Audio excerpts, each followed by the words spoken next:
Welcome to the Exotic Pet Collective podcast. My name is Richard. You may know me from my YouTube channel, The Tarantula Collective. And today we have a special guest. A fellow podcaster is coming on this show. But first, I would like to thank the sponsor of today's podcast. Those are my friends over at Tarantula Cribs. They're huge supporters of the Tarantula Collective YouTube channel and of this podcast and pretty much anything that I do. So a huge shout out to them. If you're looking for high-end acrylic enclosures for your tarantulas, scorpions, or pretty much any other invert, you need to check out Tarantula Cribs. I use them myself. I am a huge fan of them. The acrylic is much thicker than most of the other acrylic enclosures out there. It's extremely clear, but the best part is it has these sliding locking lids. They use very powerful magnets to keep those lids locked into place, and they go in on tracks, so there's no way for the tarantula or scorpion or whatever inverts you have to really pry those open. I've been using them for months now. I really enjoy them. They look amazing. They work really well. I've had no issues with them, so you should definitely check those out. And right now, if you go to tarantulacribs.com and use the code TCollective10 at checkout, you will get 10% off your entire order. Whether you're looking for some awesome display enclosures for your spiderlings or you're looking for a large enclosure for your adult tarantulas, they've got that and everything in between. So definitely check them out. They even have stuff for the enclosures like hides, water dishes, plants, just all kinds of decorations. They even have some skulls. So go to tarantulacribs.com, use that code TCollective10, save yourself 10%, and help support the community. So huge thanks to Tarantula Cribs for believing in this podcast and believing in the YouTube channel and doing so much to support this. It really means a lot to me. You guys are awesome. This is Animals at Home. If you're not familiar, you should definitely check him out. I have his website scrolling on the bottom of the screen. He also has a YouTube channel. You can find him on Instagram. He's all over the place, mainly focusing on reptiles and conservation. So welcome to the show, Animals at Home. Thank you very much. Thank you for having me. I'm looking forward to having this chat with you. Well, I appreciate you coming on. So we talked just a few moments ago before we started recording, but you're actually up in Canada, correct? Yep, I'm in Manitoba, which is a province sort of a little bit just north of sort of North Dakota, Minnesota area. So it gets real cold here in the winter. I just went out for a run this morning. It was minus 38 degrees Celsius. So yeah. So that's kind of where I come from. So there's not a ton of reptile life around where I am, but that's where I grew up. And I find there's it's a pretty small reptile community out here. So most of my listeners and subscribers are definitely American. That's what was going to be my next question. What is the exotic pet hobby like in Canada? Do you have a lot of like expos and stuff like that, or is it pretty small? Well, I'm in a fairly remote area. I would say it's not super remote, but I live in a decently large city. But to get to another large city is going to be like a 7 or 8 hour drive. So we would before COVID, we'd have like our one expo a year, which is pretty small. Like it's just a sort of a gymnasium type setup. And in Canada, there are a few larger expos, like in sort of the Alberta area as well as Toronto. Normally has a huge Canadian sort of breeder expo.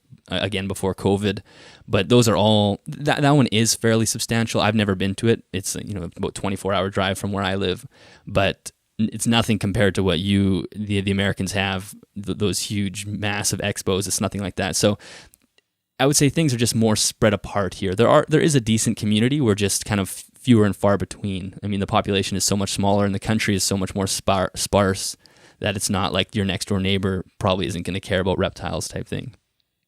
Yeah. So how long have you been in the reptile hobby?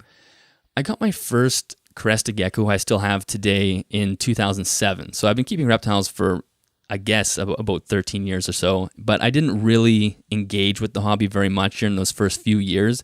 I think it took me, I think it wasn't even until in 2015 where I added my second reptile. So I had a long stretch of just a single reptile, and then in 2015 I got another gecko, and then that sort of snowballed a little bit. And now I only have 6 animals. It's not like my collection's huge. So I would say I've been like engaged with the hobby since 2015, but I've been keeping reptiles for since 2007.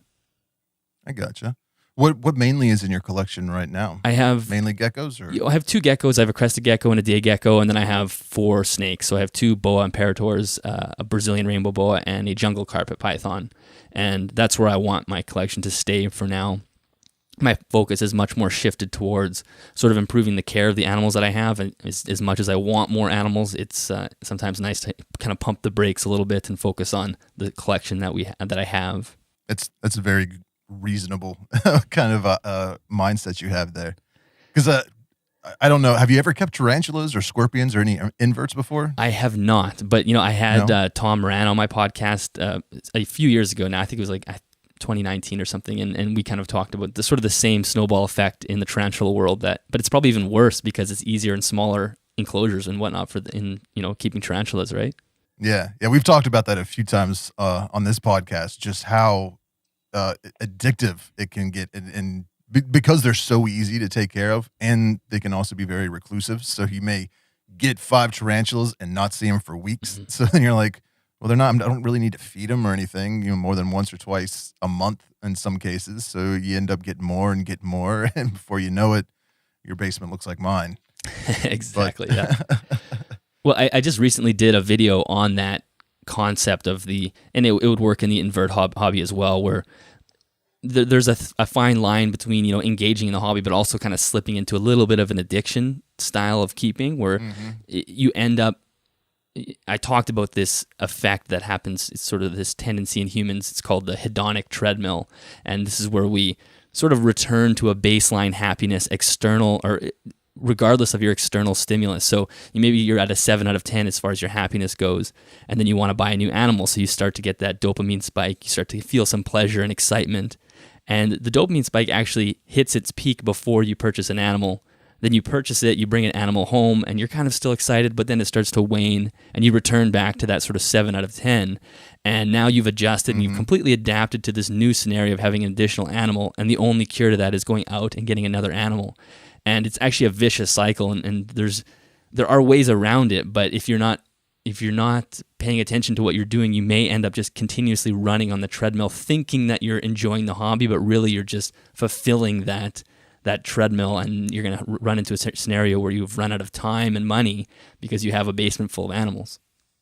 It's very true. I've fallen into that trap, not just with like animals, like tarantulas and stuff, but just in many aspects of my life. Don't have so much of a scientific kind of view at it.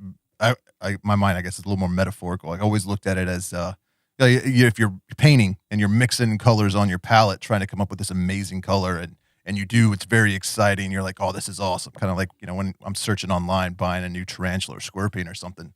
But as soon as you take that paint and you put it on the canvas, now it's just part of the background. Like, it's no longer this amazing color on your palette. It's just one color in a whole, painting full of different shades and colors. It just loses that kind of excitement right away. Yeah, it's weird. There's this excitement in the fantasy more than the actual reality, and I think that's just part of our human programming. And like you said, it's not just in reptiles. We're going to have that experience across the board, but it is something that can be dangerous if we're caring for animals. Yeah, I mean, I see that a lot. I have people reach out to me that are just overwhelmed because they got too many tarantulas too quickly, and it's not so much. It's not really expensive keeping tarantulas. I mean, you just got to buy crickets every now and then to feed them. Other than that, they're pretty simple to take care of. But it's just the time, and I think sometimes it's just that feeling of responsibility is overwhelming to some people. So you see a lot of people that they come in hard and burn out fast. So they go from like no tarantulas, and then a year later they have 100 tarantulas, and then 6 months or a year later they're selling all their tarantulas. Like, I'm out of the hobby. I'm tired. But I couldn't imagine doing that with reptiles. I mean, I have 4 snakes, a day gecko, and a couple of leopard geckos. And that's like, I'm at my, people are like, hey, I'll send you a snake. And I'm like, I don't want any more reptiles. Like, this is a handful as it is. I spend like 80% of my time that I'm doing care and husbandry on my reptiles compared to, 100 tarantulas. It's funny because people in the fish hobby, like people in the reptile hobby, see the fish hobby as like the next level of busyness, because you're perpetually having to do stuff like water changes and feeding like every single day, where with snakes you're not feeding maybe once every couple of weeks type thing. So but it is interesting, and like you said, you can't imagine having that many animals or that many reptiles, but many people do, right? They have these just ridiculously large collections, and it's the same thing. They get overwhelmed and inevitably see that post on Craigslist or Facebook or whatever, I'm ditching everything. Someone come, take my collection away from me because I can't handle this anymore. Yeah, it's always sad to see that, but it's kind of inevitable, I think. Hmm. Do you have what's the most difficult reptile you say that in your collection? As far as like time and commitment. Honestly, they're all not too bad. I would say the snakes are really easy for the most part. Especially right now, I kind of usually fast my snakes through the winter, so there's really nothing to do there besides change water. So I would say the geckos maybe, but I'm making food like every couple of days or feeding them insects. That's probably the most amount of work, but I have really tried my best to change my focus from to direct it towards more of improving the care. So putting my money and my time into, improving enclosures and changing equipment and getting larger enclosures and more enrichment and whatnot. So I would say that's what takes up most of my time is, I'll sit down and say, okay, I need to redo my entire day gecko enclosure, and I'll spend 6 weeks redoing it and spending a bunch of money and doing all that. So that's where probably most of my time and effort kind of goes into, I'd say. I'd like to talk about your day gecko for a little bit, if that's Sure. all right. I also have a day gecko, and pretty much as far as anything that I have in my collection, that's probably the one species I'm the least confident in my husbandry, I guess. I mean, I've had it now for, probably almost 2 years, but I've changed its enclosure probably 4 times. It seems every time I'll make an enclosure and post some pictures online or show it in a video and just get this flood of comments like, oh no, that's not the right way to keep it. And so then I do some more research and I'll change its setup. And then it just seems like there's a lot of division, or I don't know exactly how to, how can I ask this? How do you keep yours? And what do you think is the best method and type of enclosure for day geckos? Well, it's a good question. Are you keeping a giant day gecko? Or what species? Yes. A giant day gecko? Yeah. That's the issue. It was I went to a pet shop, and it was they had it on sale for like $19.99 or something. My kid was like, "Oh, I really want that," and I knew a little bit because I've been keeping geckos for a minute, like leopard geckos. Did a little bit of research online, like pretty much literally in the pet store, and I was like, "Well, I've got because I'm gonna have a garage full of all different shapes and sizes of enclosures," and I was like, "Well, I think I got everything we need," and it was something. It was like 90% off or 80% off or something like that at the pet store. So I let him get that and got everything set up. But yeah, it just said Madagascar day gecko, Madagascar giant day gecko, something like that. Yeah. So it's a giant day gecko. Yeah. So they're fairly straightforward. They're an arboreal species. So typically people like to provide them with more height, which is I agree with. But at the same time, arboreal means that the gecko spends time in the trees. It doesn't really necessarily mean it spends time moving up and down trees. And I think that's one of the areas in the reptile hobby we sometimes get confused. We think like, oh, because it lives in the trees, it wants to have a really tall enclosure that it can move up and down.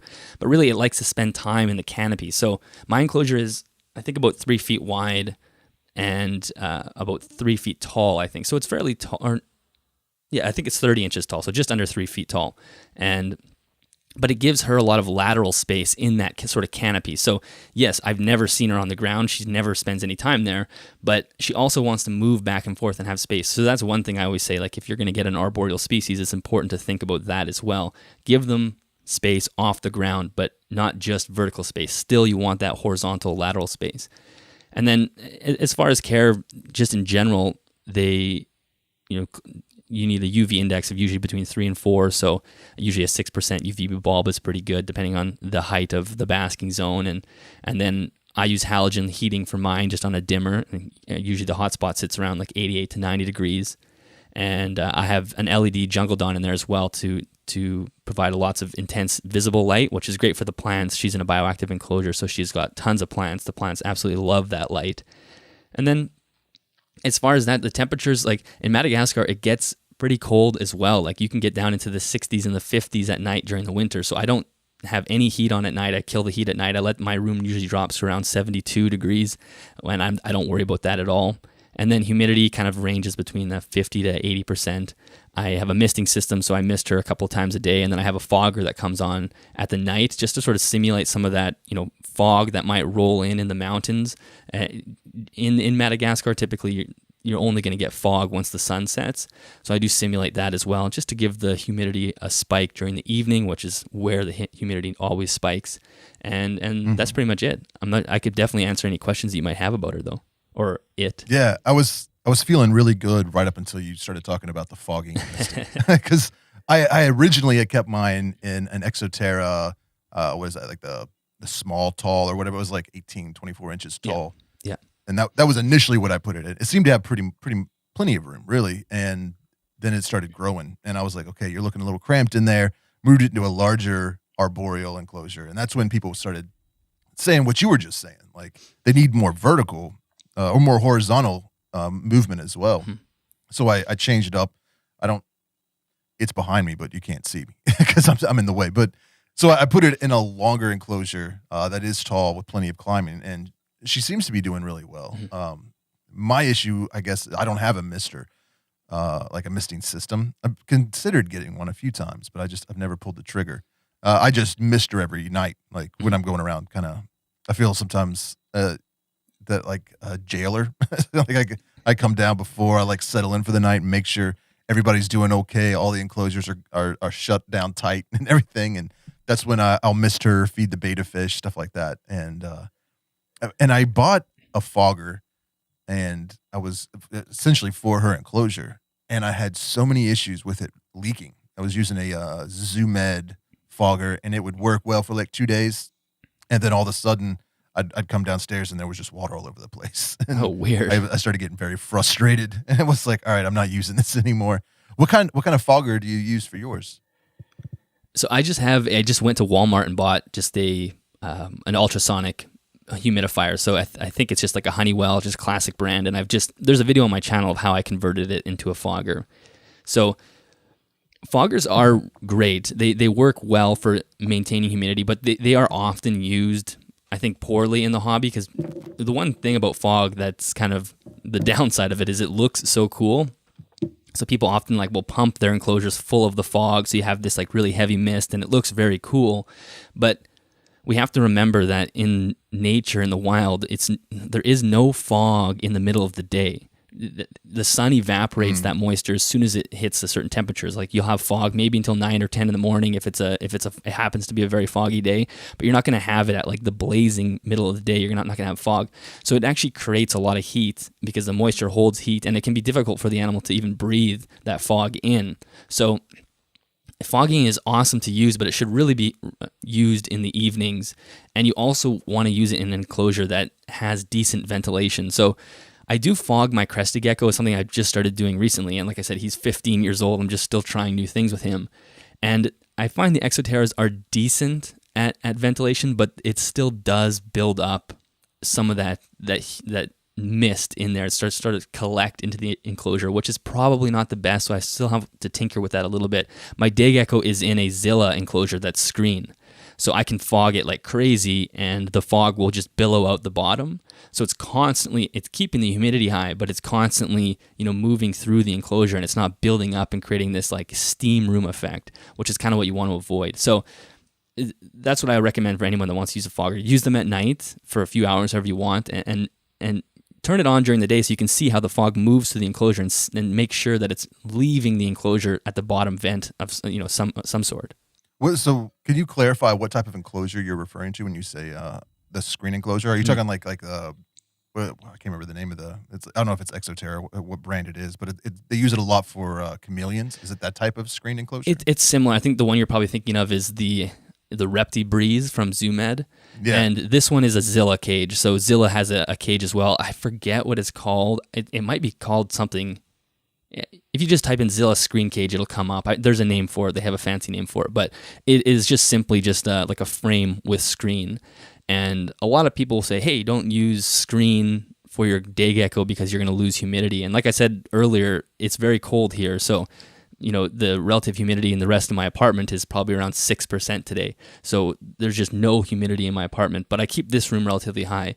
But the screen enclosure does work provided you have lots of live plants and you're fogging. So, I think one of the mistakes we make in the hobby is saying to maintain humidity, the best thing to do is just seal up all the vents, and that's where those. That's why people don't recommend screen enclosures, because there's too much ventilation. But ventilation is very good and very healthy for the animal. So the next step is figuring out how to maintain humidity with a well-ventilated system. So that's kind of how I've done that. So if anyone just Googles Zilla screen cage, they'll find it. Yeah, we've had that problem with some species of tarantulas, especially, like, for instance, avicularia, which is commonly known as the pink-toe tarantula, essentially. It's one of the most common tarantulas, and it comes from the Caribbean. A lot of people, do a little bit of research on the environment they're from originally and see that it's very humid there. So they want to kind of emulate that environment in the enclosure, thinking, well, this needs to have 75, 80, 90% humidity all the time. And they essentially fall into the same trap. For years, we were seeing avicularias. They called it sudden avicularia death syndrome or something like that, SADS, because they were just dying and nobody could figure out why.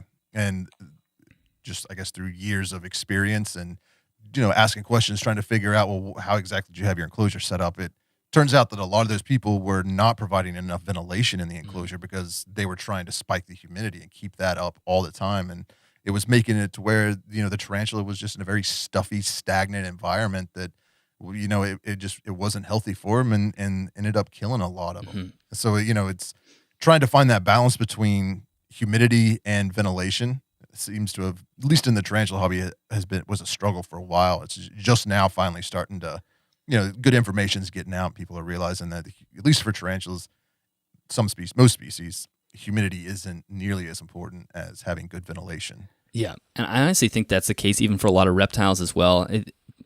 We got stuck in this trap of taping up all the vents and holding humidity in and not really thinking about what that does for the environment in the enclosure. Like, you're creating an environment that just breeds bacteria and like you said, there's not going to be fresh air. So I do see that being sort of the next step in reptile equipment. I think we will start seeing more people using fans. I actually use a fan on one of my enclosures just to bring in fresh air. It only comes on at nighttime, only for a few minutes at a time, just to sort of freshen the air. And I think we're going to start seeing more of that. People, like you're saying, people are very afraid of losing humidity, but we don't want to increase humidity at the cost of good ventilation. Are you talking about like a computer fan? Yeah. Oh yeah. Like Sorry. one of those little squirrel buckets? Yeah, just a little computer fan. I've just kind of bolted on to my PVC enclosure that I have behind me, and yeah, so it just kind of comes on. It's on a Wi-Fi plug, so it comes on in the evenings and just freshens up the air. And and this is a Brazilian rainbow boa. These enclosures need to be 80 or 90% humidity, but I can still manage it as long as there's misting happening and the soil has enough humidity to continue to maintain where I need it to be. So do all of your reptiles, are they all on the misting system that you have? No, I just hand mist everything except for my day gecko. She's the one that gets misted all the time. She's on a timer mister, but everything else I just come through, just kind of like you. At the end of the night, I'll come through and I'll mist and give everybody a little spike in the evening. That's one of my biggest issues, I think, with keeping reptiles, is just having to constantly monitor their temperatures and the humidities. And I don't even have anything really all that exotic. I've got a California king snake and an Eastern king snake. Those things they'll pretty much eat whenever, and they're pretty simple to take care of. And then my wife got a ball python, a banana calico ball python that I've pretty much been tasked with all of its care and husbandry. And so I'm not too stuck. And then somehow I've run into this issue. This is pretty much how I got my milk snake and how I got one of my geckos. I got a leopard gecko because I got a lot of enclosures for tarantulas, and one of the ways that I'm able to afford being in the hobby is Craigslist. So I go on Craigslist looking for people selling exoteras or pretty much any type of enclosure that'll work for tarantulas. And on more than one occasion, I've shown up to buy the enclosure, and turns out there's actually something living in it. And then they're like, "Well, you can have the snake, or you can have the gecko." And I'm like, "I don't want that. I just want the enclosure." And they're like, "Okay, well, we'll just let it go out back." And I'm like, "No, you can't do that. I'll take it." I've given a few of them away. My sister hates me because I pretty much anytime she comes up for Christmas, I'm giving her daughter. I give my niece some random reptile or something that a tree frog, or I gave her a leopard gecko. So, I don't want this. It was given to me with the enclosure, so she enjoys it. So I just sent it home with her. Yeah, exactly. Like it kind of goes back to what we were saying earlier. Like there's a lot of people who just, you get an animal because it seems like the right thing to do at the time, and then it, the novelty wears off, and then you have animals circulating Craigslist that just need new homes because the people don't want them anymore. So, they're all great, the people like you that will kind of absorb that. But it's like the reptile rescues in general. I'm not sure what it's like in the tarantula hobby, but like rescues are full and maxed out in the reptile world. Are there rescues for tarantulas, or what happens to those guys? Not really. Occasionally you'll see somebody posting them on someone like Craigslist trying to sell them, and it seems to mainly be in the larger cities. Like I've never seen anyone trying to unload any kind of tarantula, and I'm pretty close to Pittsburgh. I mean, I was just in Pittsburgh last night. It's less than an hour away, so the Craigslist area or whatever it encompasses Pittsburgh, and occasionally I'll see some out there, but like in where I grew up, it's a little bit further south. Never did I see them, but I see people online posting screenshots of tarantulas. Occasionally they'll show up at the Humane Society. I've gotten a few people send me messages like, "Hey, there's a tarantula." But in those instances, anytime like the pound has a tarantula they're trying to adopt out, you can usually just tell by the picture it's a male that's mature and it's not going to live more than a few months. So right. It's like, but there is up in Cleveland, not too far from me, is oh man, I can't remember the name. Animals Alive. That's not right. I have to look it up. But it's there. I actually spoke to him at the North American Reptile Breeder Conference and found out they're just a few hours away from me. They're a reptile rescue, and they're constantly. It seems like they're taking in more reptiles than they're adopting out. So they're always trying to fundraise and get people to come pick up different reptiles. And occasionally they were telling me one instance somebody got arrested and was like going to prison, and they had a house full of tarantulas. Oh my God. So they ended up like bringing in 20 or 30 different species of tarantulas that they had to find somebody to adopt them out to. But it seems like there's more people, at least, on Facebook, looking to adopt tarantulas because they don't want to spend the money on them. So if one comes up for adoption, it's usually gone faster than you can respond to the post. Exactly. But it seems like reptiles are the complete opposite. And maybe it's just because there's a lot more reptiles at your, chain pet stores. People are impulse buying them and not realizing how much time and effort and money it takes to keep reptiles, healthy. But no, I think you're right. Like I think reptiles are more likely to be an impulse purchase rather than a tarantula. A tarantula obviously is going to be a smaller subset of the population that's going to do that. And I hate to rag on breeders, and I try not to, but one of the things that I think happens in the reptile industry is that once you've got into the hobby and you've had a few reptiles for maybe a few years, I think keepers feel like the next step is breeding. Like I already sort of advanced my husbandry, and now I'm comfortable caring for these animals, and I'm kind of bored of what I'm doing. So now I need a new challenge, and a lot of them reach to breeding for a new challenge. I think sometimes without fully considering the implications of the offspring. So it's like they're more focused on enjoying the breeding, which I totally understand. I imagine breeding is a lot of fun and it's exciting.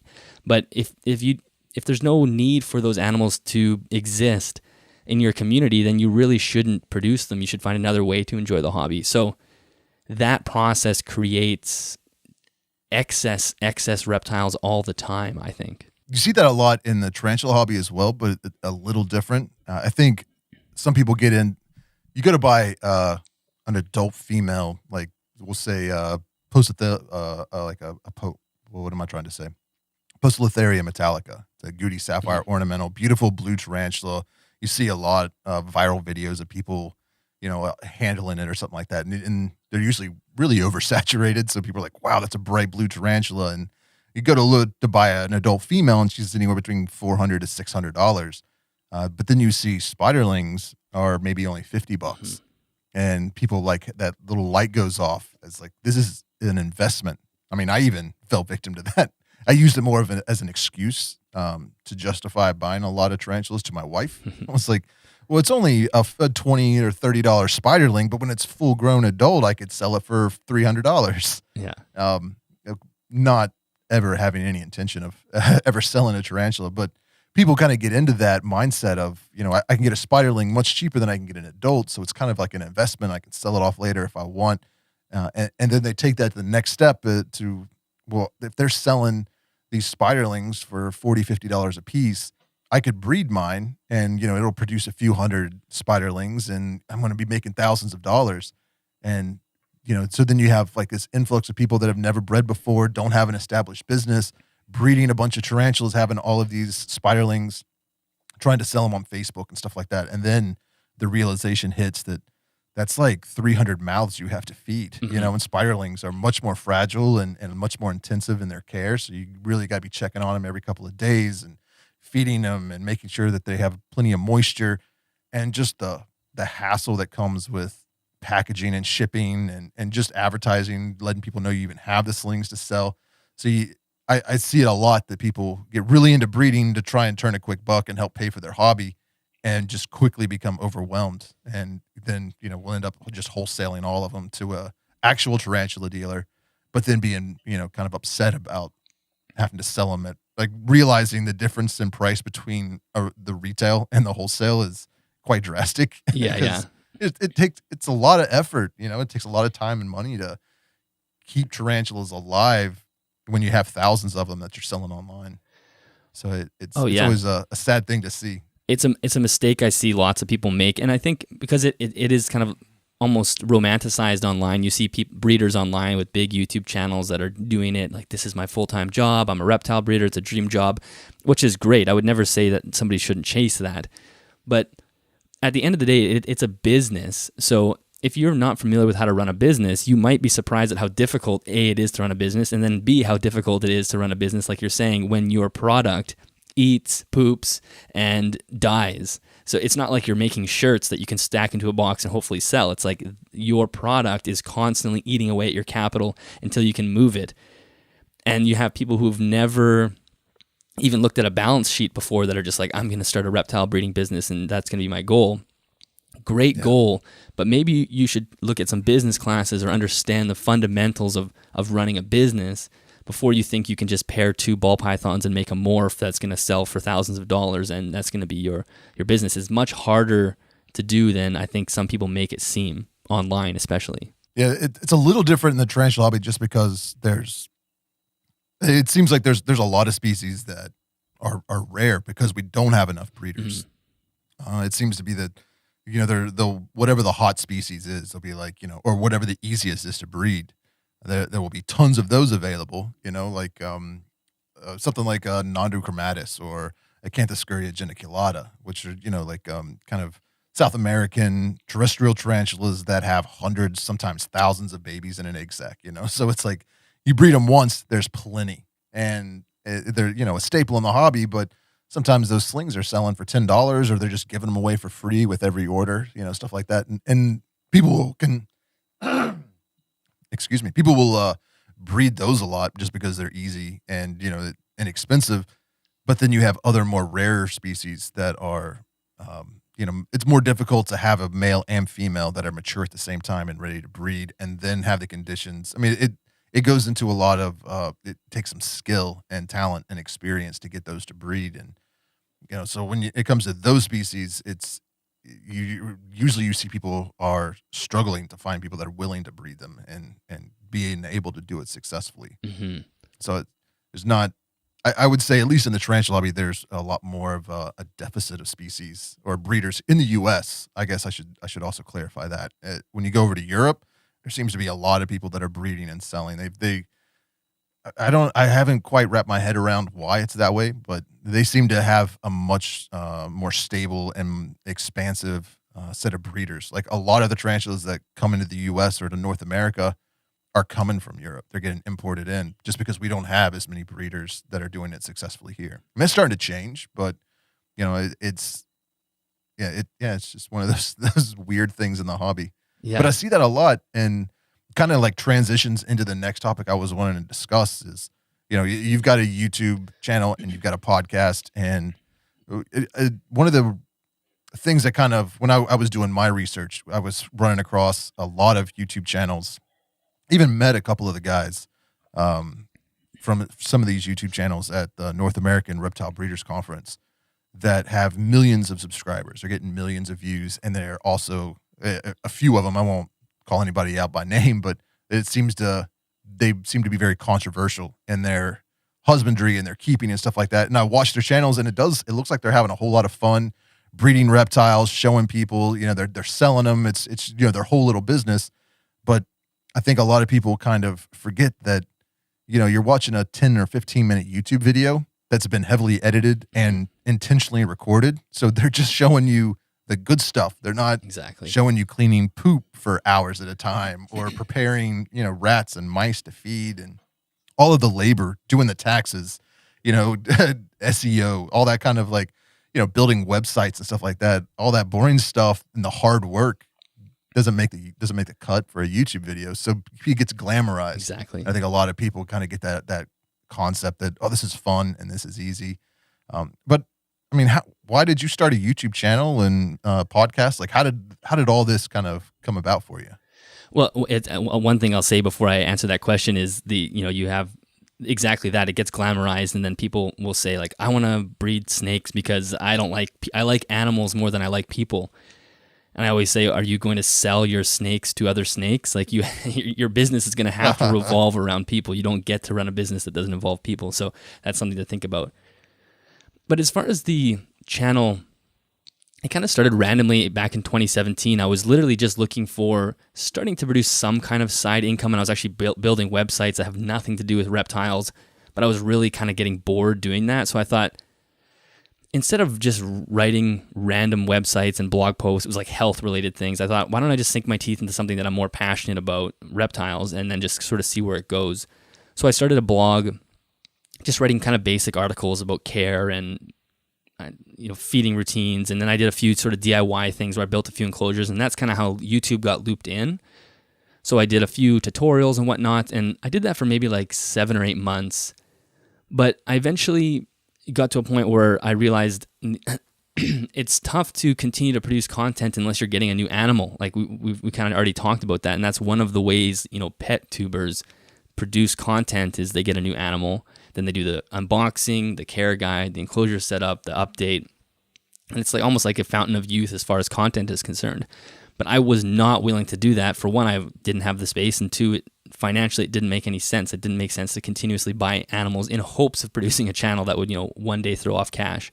So that brought me to the podcast, and I realized I can actually, and at the time, I really didn't have a ton of experience keeping reptiles anyway. I had kept reptiles. I've done a few projects, but it wasn't like I felt comfortable giving husbandry advice. So I thought, it makes more sense for me to bring somebody on to my YouTube channel and have a conversation with them and learn from them. And then my listeners can kind of go on that journey with me, the journey of improving husbandry. And so that's kind of how it started. Then I realized a podcast is a much better platform than just having YouTube. And the podcast is on both YouTube and any podcasting app. But that was sort of the genesis of it.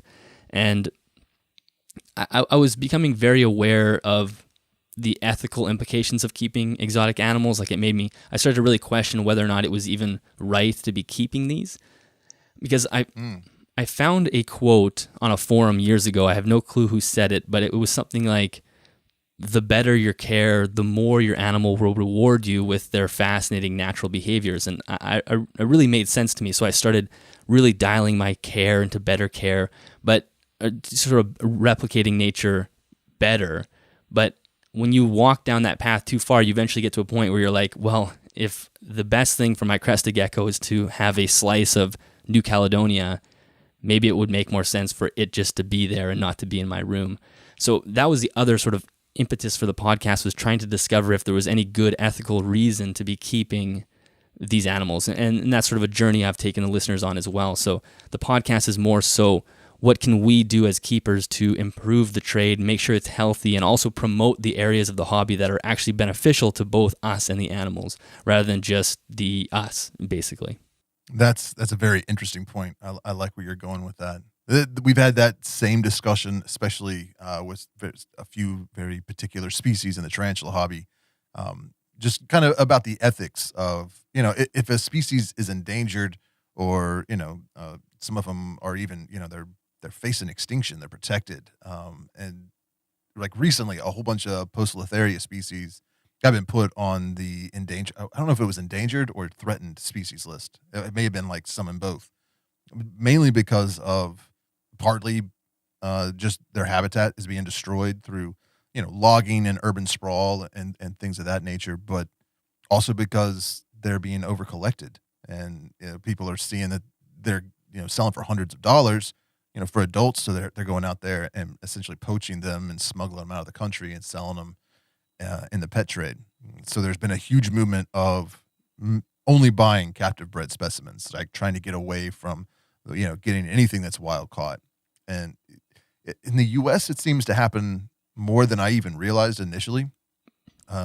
It wasn't up probably until the past few years I realized that a lot of times a faunopelma species that are adults that are being sold in the hobby, people are just going out their back door and going into that live down in Arizona or Texas and wherever they California, just the Southwest United States, finding these and just removing them and boxing them up. Same with scorpions. You see that a lot of wild caught scorpions and tarantulas from the Southwest are essentially being collected and sold. Yeah. A lot of times people will have them up for sale and don't even actually have them. Like you buy them and then they go out and capture them, put them in a box and send them to you. So it's, and I don't think that's as detrimental as some of the species in India or Brazil, where, they're already in very low numbers and their habitat's being destroyed. But it's a good discussion that I think needs to be had in both hobbies, Yeah, because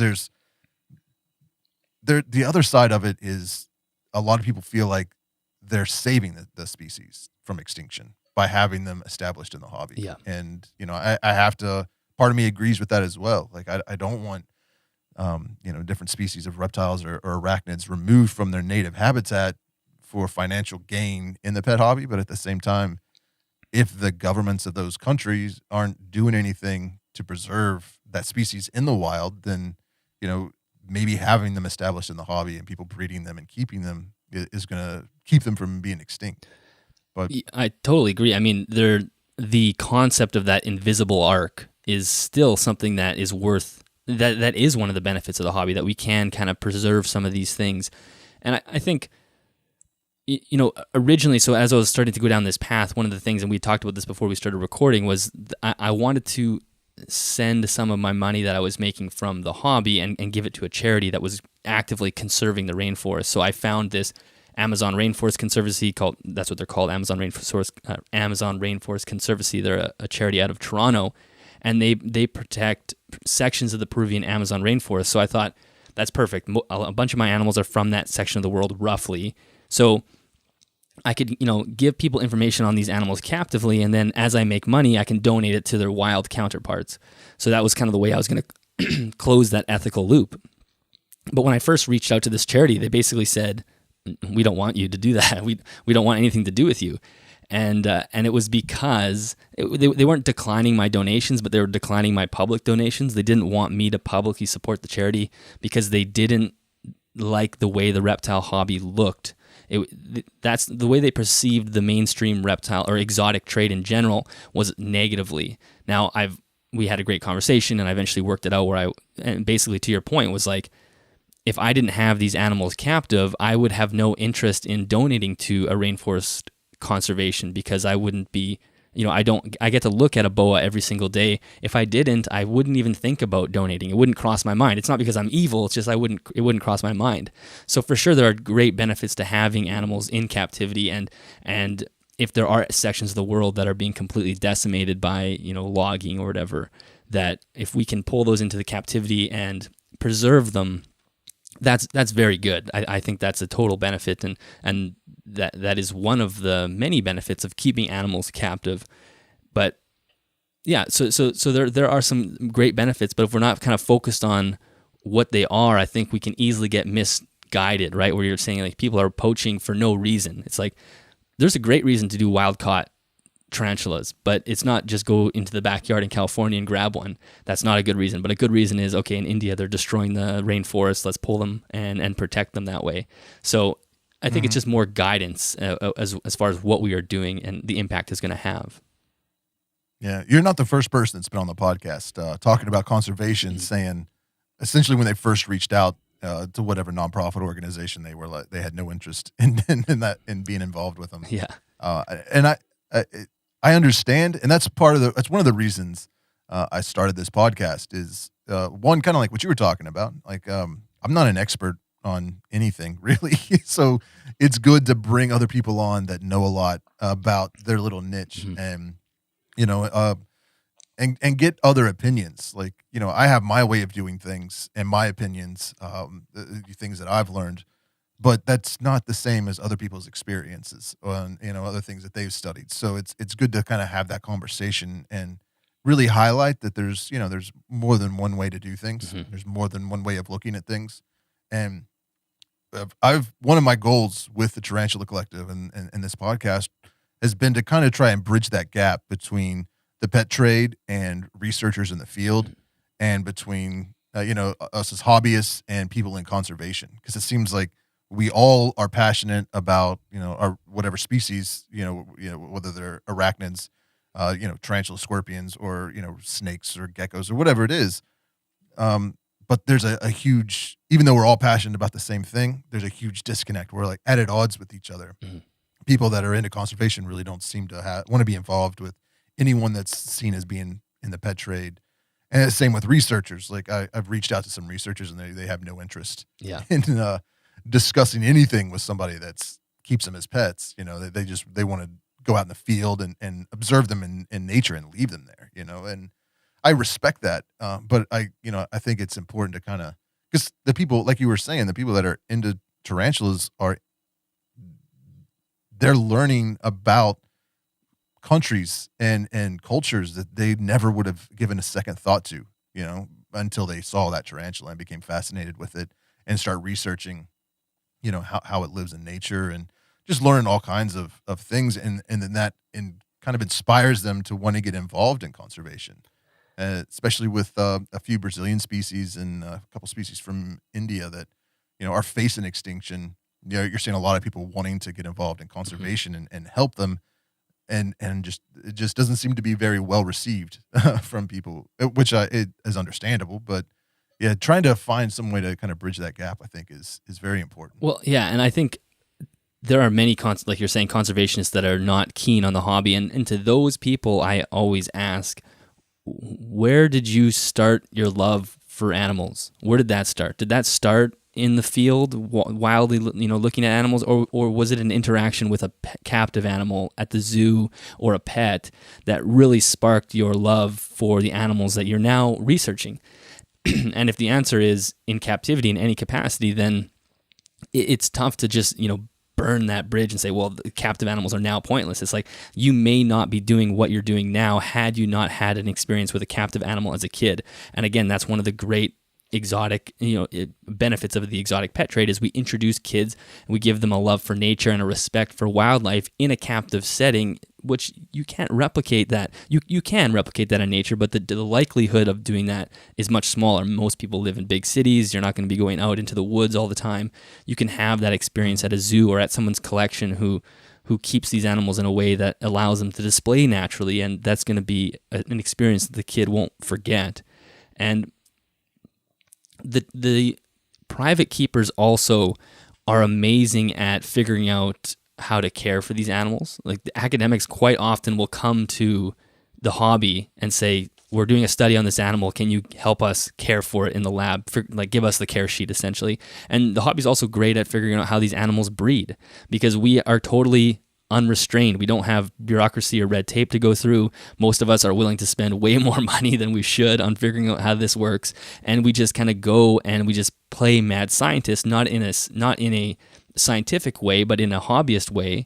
And the academics will come to us and say, okay, how are you guys making these breed? Because we need to do this as well. So there is definitely bridges to be made between those two communities. Yeah, I've actually worked with some research. Had someone reach out to me from a zoo, and still to this point, I am technically not allowed to talk about it in detail because that was one of the, we want your help, but we don't want to be associated with the pet trade at all. And also some of the research they were doing, just because of the grant funding and stuff. They didn't want that to be made public because they were afraid they would, somebody else would take their idea and run with it, and they'd end up losing their funding. So I kind of understand it. I really want to talk about it because it's cool. But I can say, like, they reached out to me and, asked some advice and for some specimens and told me what they were doing. And it's really exciting research, but it's one of those things that I was like, well, if you let me talk about this publicly, I could reach out to the members of my Facebook group, people that are watching YouTube, and get you a wide, like, essentially get you what you need, and you probably wouldn't even have to pay for it. Like, it kind of amazed me when they reached out. I'm like, well, we'll give you this much, and I'm like, I don't want your money. Like, you can keep the money for the research. I would much rather, have the ability to do an interview with you. So that was kind of our trade. Once their research has gotten to a more stable place where they're confident in kind of publishing results, then I get to go and interview them and talk about it and talk about it publicly on my channel. See, that's awesome. That's a perfect example. That's a perfect example. Yeah. So I'm looking forward to that once the world starts getting back to a little more normal. Mm-hmm. You said something earlier, though. Something I kind of consider a dirty word. If I could say, you mentioned pet tuber, and it's one of those phrases or words that I really hate, especially when somebody uses it for me. Yeah. Like, describes me as a pet tuber. I'm like, no, because that's the biggest insult I think possible. there's a huge, and I'm not bashing any channel. Like, I'm going to try to be civil and not call anyone out by name, but there are a lot of YouTube channels that is their kind of their mode of operation is constantly getting new species, and like a wide variety. Some of them I've watched, it's like they have hedgehogs and snakes and other reptiles, but also tarantulas. And I mean, you name it. If it's a pet that's not a cat or a dog, they're going to add it to their collection. And I'm torn, like, and I want to see how you kind of fall on this subject. But part of me is appreciative that they have a big audience, and they're introducing their audience to these new species and maybe driving some interest in pets or, reptiles or arachnids that, maybe have never really been given much attention shown. But at the other side of that kind of token is they're giving husbandry advice on an exotic pet that is wrong. So now millions of people think, well, this is how you keep this. Like, well, I'll speak from my experience. A tarantula. You have somebody that's known as a reptile YouTuber or a pet tuber that starts giving husbandry advice on a tarantula. Like, this is how you take care of a tarantula. This is how you set it up. And it's like, that is all extremely outdated information that hasn't been used in 20 years. Like, I want to say they're doing it intentionally, because I mean, they're not, but it just seems irresponsible. And then that hobby has to kind of go behind them and clean it up. And most of them, because they have such a large audience, they have no interest in hearing you correct them. You say something that's counter to what they're talking about in their video, and they just dismiss you or block you. I mean, where do you fall on pet tubers? Are they good or bad? Or well, there's a lot there. It's a good question. I typically see them as a negative, and the issue with YouTube, and I'm sure you know this very well because you have a very large YouTube channel, is it is an entertainment platform rather than an education platform. So the algorithm really pushes that entertainment value. So if you're someone like yourself who tries to straddle both worlds, like, you want to give good information, but you're basically forced to, like, really fine tune your filming and your editing and everything to make sure that you're at least giving good information, but trying to pull some eyes over from the random 14-year-old that has like 40 animals in his parents' basement, that's where the eyes head automatically. So that is an issue. And the other issue is people confuse large followings with competence in that world. And it's not just the reptile world. We see it all the time. You'll have like an Instagram channel that has 100,000 followers, and they're giving exercise advice, but really they're just showing pictures of their butt and they're collecting all these followers, and they don't know anything about exercise, but they're giving exercise. Like, I'm a swimming coach. That's sort of my before COVID, that's my job. And you hear this and you're like, wow, this is so wrong. But there's a sense of authority there because they have a large following. So that's an issue for sure. But I agree with you. What you're saying is I can't necessarily fault the teenage kid or someone who's creating this pet tube channel, because the allure of becoming successful on YouTube is a pretty strong gravitational pull, and you almost, if you're not paying attention, you become like a caricature of yourself, where you're just like willing to do like whatever possible to get those eyes on you. And that's sort of what I see happening. You have a YouTuber who's almost not even there anymore. It's just like they become an amoeba, and they're willing to do whatever their audience wants to see. It's just like dance monkey, basically. And that's essentially what happens. It's like, give us more animals. They're like, okay, I'll go out and I'll buy more animal. Here, look at this animal. And it's almost like they're not even there anymore. They're just sort of like, it's almost like a manifestation of the algorithm in itself. So it's tough to, you want to blame the kid, but at the same time, it's a much more deep problem, and it lies in the way YouTube functions. And yes, the husbandry advice they give is often horrible. And then even worse is they sort of set a precedent that having 50 exotic animals is normal. And if you do have that, you're actually pretty cool, which is also wrong. And we give people badges of honor for having massive collections, even though, like half the enclosures are dirty and there's water bowls that are empty, which is really bad as well. So it's almost like a societal issue. Like we've got to a point now where entertainment is the only thing, and education is sort of at the wayside. It's very tough to compete in this domain when you're trying to be educational. So those are sort of my thoughts on it. Yeah, that's something I've struggled with a lot. Mm-hmm. It's trying to ride that fence between education and entertainment, because it seems I get frustrated because it feels like I'm not pleasing anybody. I'll make one video and I'll get a lot of comments of people being like, "Oh, this is boring and too educational. We want to see this," and then the other side are people that are looking for educational content that are like, "Oh, it's too fancy and we just want to hear the facts." And so it's like, is this even worth it? Yeah. Like. The people that just want the education are unhappy with me, and the people that want entertainment are upset I'm not doing more vlog style stuff and unboxings. And I haven't actually added a tarantula to my collection. I haven't bought a tarantula in I don't even know how many months now, probably coming up on a year. I've been lucky enough that some people are generous and dealers will send me some tarantulas to add to my collection or something like that. But I've had to kind of put my foot down in a lot of areas and be like, I already have that species. I don't need another one. Like, I appreciate you wanting to send it to me, but that's, I don't need it, and I don't want to just be a channel that's just constantly doing unboxings. Yeah. Because like you said, I think that really feeds into that kind of mindset that the more tarantulas you have, the better keeper you are. Yeah. And that's definitely not the case. And we've seen some very tragic things happen from people that had that mindset, where they just had mass deaths. They half their collection, or in a few instances, the entire collection ended up dying. Wow. Because they had so many tarantulas, they couldn't keep them, in whatever room they originally were in, and, put them somewhere else that, maybe lost electricity or something in the middle of the winter, and a bunch of them died. And it's sad, heartbreaking. And I think you see that, or they'll have an issue with their husbandry, and they've only been keeping for a few months, and they didn't realize, if they only had a couple tarantulas, then they would have been able to kind of identify that issue and resolve it.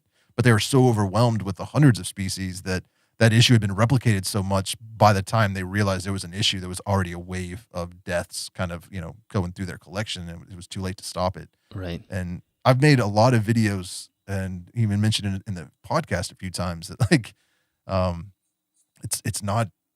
that's not the case. Your worth and your value as a keeper is not determined by the amount of species you have. And essentially, don't use me as an example.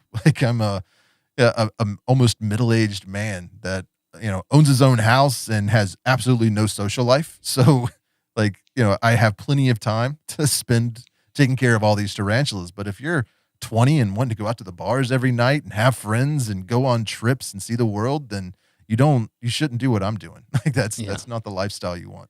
Yeah, and anybody who maintains a large collection properly gives that advice. It's because there are many people who have huge collections that do just an amazing job caring for them. It's obviously not the norm. It's more of the exception. But anyone who does care for them well, like you're saying, is just it's like a big warning, like, do not do this. Like, you don't understand how much time I spend maintaining this in a healthy way. And, you know, the chances of random kid being able to do that is probably pretty low. So it is tough. And I know exactly what you're talking about, where, you know, if you go a little bit too clickbaity, your education followers will get a little bit upset. And if you go, you know, to education, then you're not going to get pumped into the algorithm because YouTube's not going to put you on the front page. So it's a tough game to play, that's for sure. Yeah, and that's what I've spent a lot of time focused on, is studying the algorithm and how to make thumbnails and titles and, you know, just all of that kind of algorithm SEO stuff. And it's I test stuff, you know, like that's something they suggest a lot is, you know, try different styles of thumbnails or titles and compare it against, you know, your original style and see how they perform. And I find myself sometimes having to fight against falling into that trap of pleasing the algorithm, because it's like, I know this type of video performs really well, but there's also very little educational content to it. Yeah. So it's like, I want to make that video to kind of, you know, drive views to my channel and kind of help feed everything. But, you know, there's also that, like, do I want to turn into a pet tuber? You know, Exactly. Like, it's one of those, like, I don't want to be that guy. I don't want to just be doing unboxings and feeding videos. And I enjoy watching those. I got nothing against it, but there's plenty of that out there. That's not why I got into YouTube. It's not why I started making videos, and it's hard to fight that desire to be successful. Exactly. If that makes any sense. You know? Well, it's a fine line, right? Like, you want your audience to be engaged with the content, and you also want your audience to feel like they have a little bit of a say. Like, what do you guys like? What types of videos do you want to see? I think there's nothing wrong with that, but you want to take your audience's word with a grain of salt in a way. And it's not because you don't respect them. It's because if you just take en masse what they want, you will sort of begin to lose the sense of what you're doing or the purpose of your doing. And then you begin doing the dance monkey thing. And there's this quote, I don't even know if it's from Henry Ford, but at least I saw it was from Henry Ford. And I always think of it. The quote is, when Henry Ford said, if I would have asked the people what they would have wanted, they would have said faster horses, right? So it's like, you know, you could ask the masses what they wanted, like, we want more horses. It's like, well, I'm actually building this car, which is going to be a lot better than horses. So sometimes the mass group is not going to give you the creative, nuanced idea. Actually, they'll never give you the creative, nuanced idea. That's why we have to, you know, test out different things, and then they'll respond to it how they respond to it. But so yeah, it's a fine line between wanting to please them and also wanting them to feel engaged. You don't want your audience to feel like they're not involved in the process, because they absolutely are. They are a huge part of the channel, but you want to have the courage to, like, you know, try something completely out of nowhere just to see if it works and to progress things. Yeah, I agree 100% there. Like, I tell people this a lot, at least other, you know, tarantula YouTubers, is, you know, they'll say to me that people in their comments or people are sending them messages saying they want these, you know, specific types of videos. And I'm like, yes, but if you get 1,000 views and 10 comments, like, that's a very small fraction of the people that are watching your content that are being vocal about what they want. Exactly. So you know, rely on analytics. That's not going to lie to you. You know, study, you know, what people are actually clicking on and what they're actually viewing and how long they're viewing it, and use that as a more reliable kind of base to determine what type of content your audience actually does like, you know, because a lot of people watch, but they, you know, if they're not, like, really into the whole YouTube community, they don't realize the importance of leaving a comment or hitting the like button and how that affects the algorithm and the success of videos. So they're watching it, they're enjoying it, and you're not going to have any feedback from them Exactly. whatsoever, other than the analytics that are provided, you know, on the back end. So, you know, trust that more than anything. Yeah, that's a great. And point. I found that, yeah, like on my own channel, people will be asking a whole lot for a feeding video, because I maybe do a feeding video every 3 or 6 months. You know, it's not a common occurrence. So I'll make one, and that video just doesn't perform nearly as well as, you know, a more educational video sometimes. And it's nobody asked for top 10 lists, but every time I do a top 10 list, it seems to go really well. And I just did a video, I just released yesterday, actually. It was just kind of about just changes in the hobby, how things have changed in the tarantula hobby the past 5 years. Like, it's I don't know how, from an outsider's perspective, how if you've noticed any difference, but the hobby's, like, blowing up. Like, it's just started all of a sudden gaining a lot of just a lot more people are keeping tarantulas, and a lot more I mean, Zoomed or Zilla, I think it was Zilla, finally came out with enclosures built specifically for inverts. It's like, been waiting on that for decades. Wow, that's so true. I guess, yeah, there never has been. Hey, it's always been just like pick up the scraps and figure out how to do it yourself. Yeah, yeah. So, I mean, like some of the big retailers are actually carrying tarantulas and carrying products for tarantulas. And you got businesses popping up that are making substrates and enclosures solely for tarantulas and inverts. And it's like a business like that wouldn't have been viable, 10 years ago, 20 years ago. And so that means that, there's more demand for that kind of product finally. So that also means that the hobby's really kind of grown in popularity and acceptance. And it's really exciting, but it's also has some negative consequences. You have, bad advice going around, or people only finding old advice. Like that's one of my biggest frustrations with YouTube is that it's not just the entertainment channels that get pushed a lot. It's videos that have millions of views because they've been on YouTube for 15 years are the first things that pop up in search algorithms sometimes. And, there'll be some guy talking about how to keep a tarantula for a beginner. And it's like, that was bad advice 15 years ago when he made the video. Like now it's completely outdated. Yeah. So, how you got to play the algorithm just to get your content like correct. Like that's kind of the game I play, is trying to be entertaining enough. And yeah, I don't like the word clickbait because I try not to be clickbaity, but at least be intriguing enough that people will click on the video, so that good information starts rising to the top a little bit more. I mean, that's a battle. Exactly. Well, and I think maybe this is just me being hopefully biased, but I do think that in the next 4 or 5 years, maybe even shorter, we will start seeing a collapse on that entertainment side. Because there's no substance there, and I think people eventually will get tired of that, just being tricked by clickbait and seeing all these, like this whole TikTok phenomena where things are changing on the screen every 5 seconds to keep the person engaged.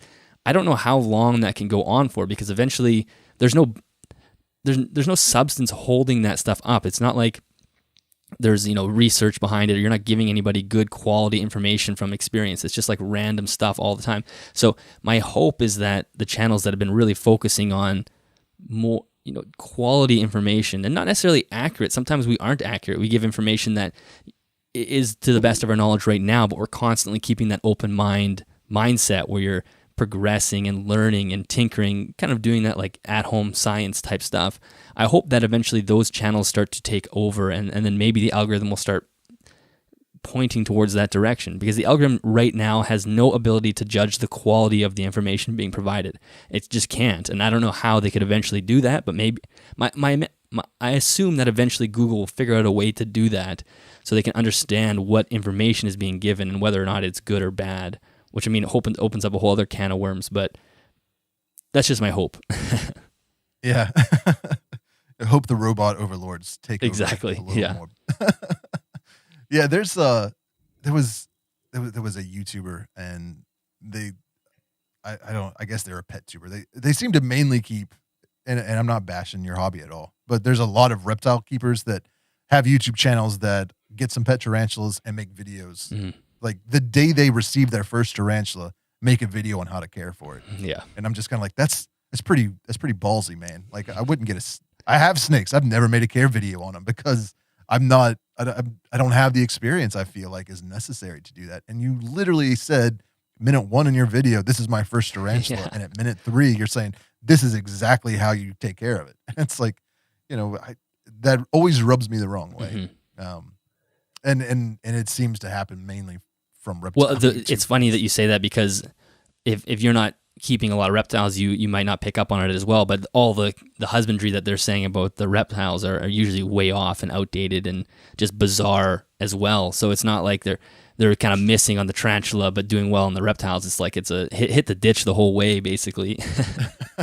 It's a good point. I didn't even think about it from that aspect. Yeah. And I've met some of these people before, like at expos and stuff, and they're nice people, mm-hmm. but it's also very evident that they are interested in being famous on YouTube, being a social influencer, more than they are interested in providing good information or proper information. To them, this is just something fun that I do that I'm getting attention for. not so much as like I'm concerned about the well-being of these species and, kind of propagating correct information. Well, that is one of the tropes that I'll sometimes get from people is that, oh, you're overanalyzing things. You're taking the husbandry too far. Who are you to say that if a person is caring for the animal and it's making them happy, that who are you to say that they're doing it wrong? It's like, well, being happy and enjoying what you're doing has nothing to do with the welfare of the animal. The welfare of the animal has to come first because you have an animal that has sacrificed its freedom. And yeah, being in the wild isn't sunshines and rainbows. Obviously, there's lots of bad things that happen in the wild, but giving up your freedom is a significant thing to give up. And just to say, because I'm enjoying the way I'm caring for it, so I shouldn't be obligated to look into better and more detailed information is a total cop-out. And that's one of the things I always get. Well, I really like caring this way. It's fun. It's like, well, you should have a pet rock then, because what you are caring for is an actual biological being that has life. And if you tried to kill it right now, it would actually fight for its life. So it's not insignificant in any stretch of the imagination. And I think we tend to weigh our own enjoyment more than anything else, when actually the most enjoyment and the most purpose and the most fulfilling aspect of caring for captive animals is doing a good job, because you get to watch them behave naturally and you get that enjoyment of setting up the enclosure and doing the research and learning about that native part of the world where they come from. It's not about, throwing it in the enclosure and just being excited when it eats crickets, if that makes sense. It does, yeah. And I think that's one of the big differences between the reptile side of the exotic pet hobby and the invert side is I've noticed like my snakes need a lot of room to move around and explore and burrow and be snakes. Whereas a tarantula, whether it's in my basement or it's out in the wild, has a very small area that it considers its territory. And some species of tarantulas, they'll make their burrow and never, unless they're a male searching for a female, they don't really ever leave more than like a 1 or 2 foot area. Like they stay at their home base and spend their entire lives there. So the enclosures that are needed, they don't like a 20-gallon aquarium is way overkill for almost any species of tarantula. Like and I think that's also what kind of leads to people getting so many species, is that they don't need that much space. And you end up buying a shelf. I'm like, well, I got to fill the shelf and, with enclosures so it looks balanced or whatever, bullcrap you feed yourself. But yeah, it's interesting to see people leaving comments that are from the reptile hobby or just don't keep pets at all and see a tarantula in an enclosure that they feel like is small. Like, you're keeping that poor spider trapped in this tiny little box. And it's like, well, I mean, yes, it's trapped. Like I got a lid on it, but even if it was, in the jungle, it's not going to be using any more space than it is right now. Like they're kind of opportunistic feeders that sit there for weeks waiting for something to cross their path. They're not going out hunting for it. Trying to educate people on that aspect can sometimes be challenging. Well, yeah, and also, I mean, proportionally, like tarantulas are quite small for the most part as far as the volume of space that they take up. So even if you have what looks to be a small enclosure, that tarantula still has space if it wanted to move around. Like you're saying, most of the time it's going to be burrowed, it's not going to move. But I mean, in the reptile hobby, we see enclosures that a snake can only fit in it 10 times, for example, and it will be full. For like if you took the volume of the snake and then times it to the amount of the volume of the tub, it's minuscule and there's no space for the snake to roam around. Where in a tarantula, I bet even in a small, what someone might consider a small enclosure, you're probably still fitting that actual small spider in that enclosure several times if you filled it top to bottom with the same size of spider over and over again, if you know what I mean. So it's a creepy visual, man. So I think as the reptile hobby is way on the other side with being tiny little enclosures. Like we have many people keeping in much too small enclosures, and like you were saying, you see the animals wanting to roam. They come up, they're rubbing the door or rubbing the lip of the tub because they want a little bit more space.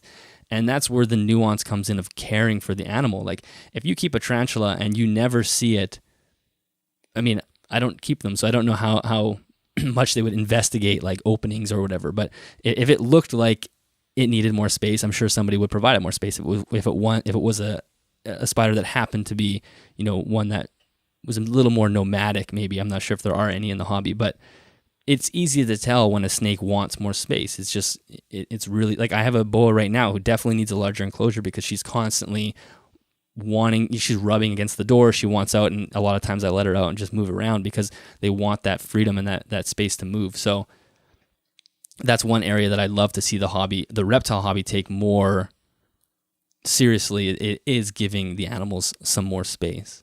And that just comes based off of reading the animal's behavior. Yeah, that's true. You do see some people that kind of take it to the other extreme and are keeping tarantulas in enclosures that are much too small. But usually that's a time issue, that they've gotten over their head and they don't have the time or the money to buy a new enclosure and, rehouse that into a more appropriate size space. But yeah, for the most part, like I've got some trapdoor spiders, and even though the enclosure seems pretty small, it's probably too big for them because they never leave that little burrow they've made. They pop out for half a second to grab prey, and then they're back down in there. Yeah. So I mean, what's important is having plenty of depth for them to burrow deep and make their tunnels. But they're not out wandering ever. If they're out, it's usually a sign that something's wrong. Yeah, exactly. And that's you see this a lot. At least in the tarantula hobby, is people they get introduced to arachnids because initially they had a snake or a gecko, and they got kind of plugged into the exotic pet hobby. They see somebody selling them at a pet show, or they see some YouTube videos and decide, I want to get a tarantula, add that to my collection. But they have a reptile keeper's mindset where they're like, well, it needs plenty of room to move around. It needs a heat lamp. It needs heat pads.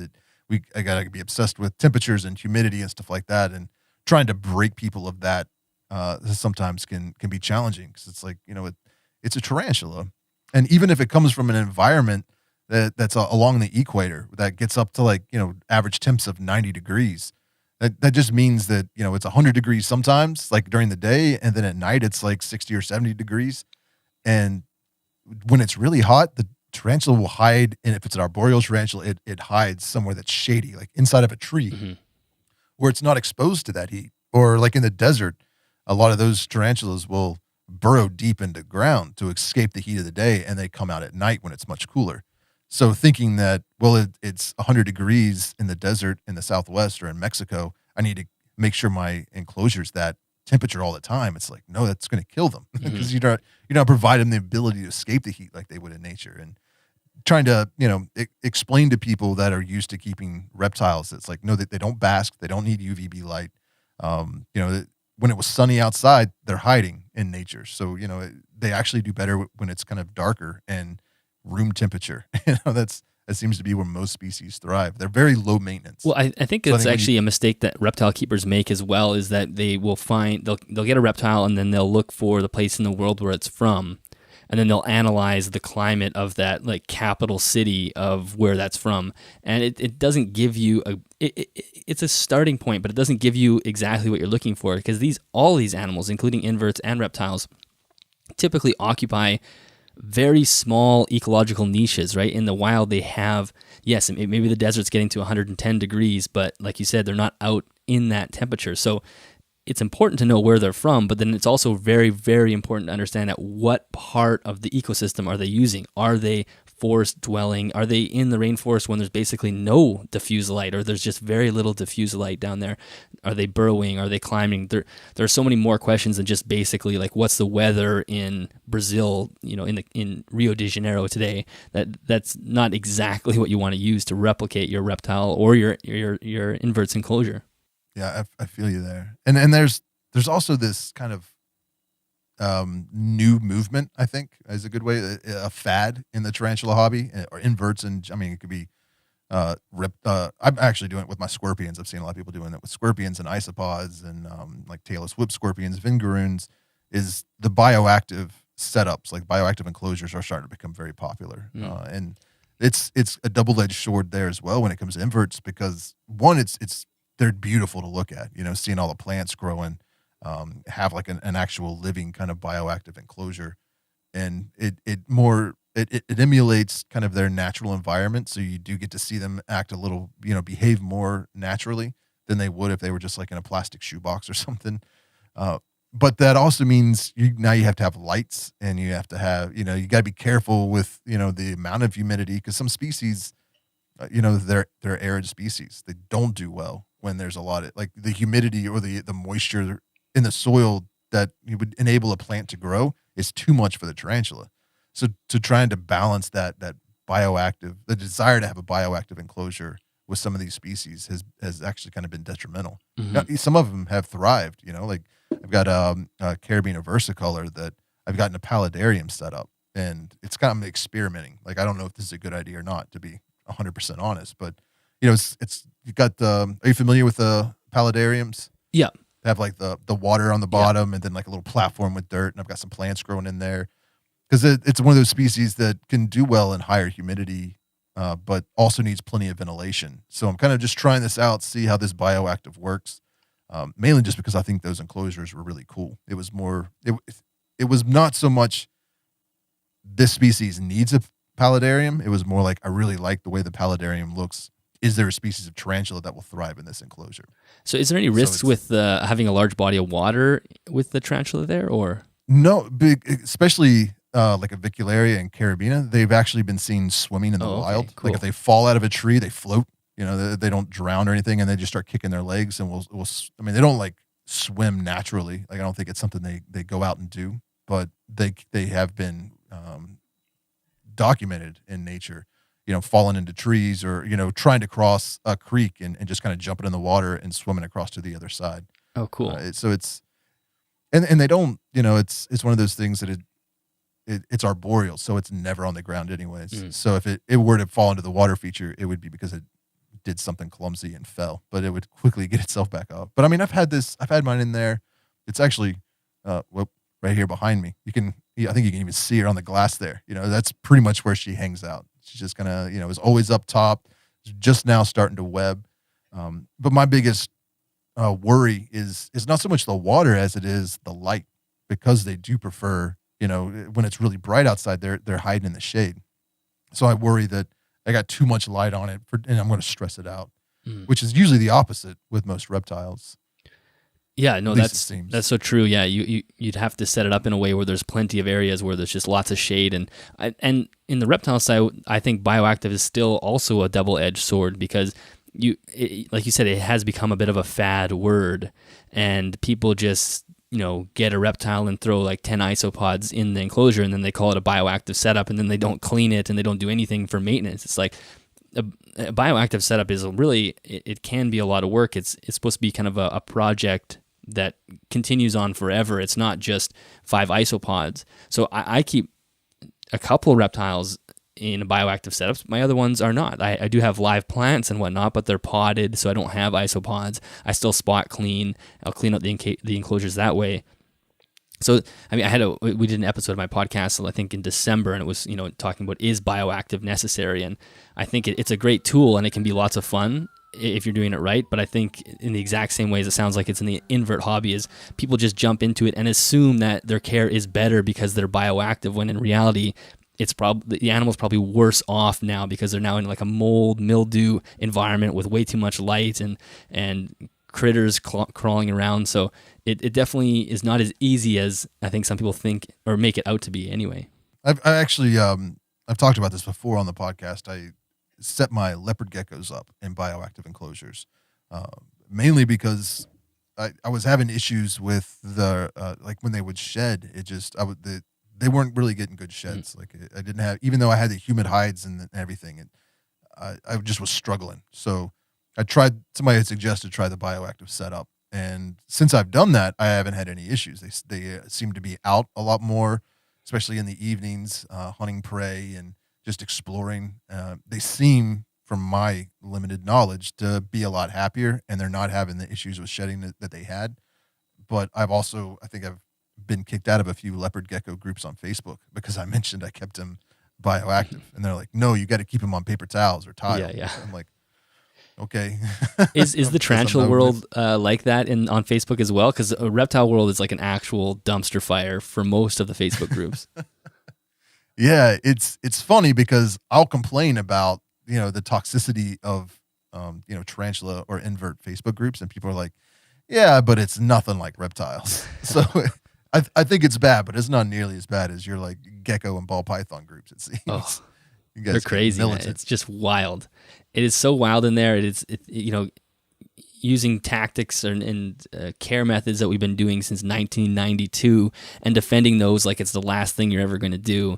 And there's just no open-mindedness, no flexibility, and in a lot of ways, it's very pointless. Yeah, that was the video I just came out with was about trying to remain more open-minded in the hobby because I think a lot of us fall into that trap. It's we'll have our way of doing stuff that works well, and kind of convince ourselves that everybody needs to do it that way, and we're not taking into consideration different.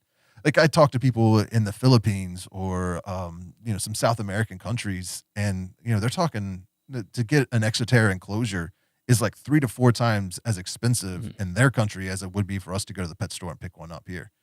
Just because the cost of shipping and just the demand isn't as high as it would be in other countries that are larger.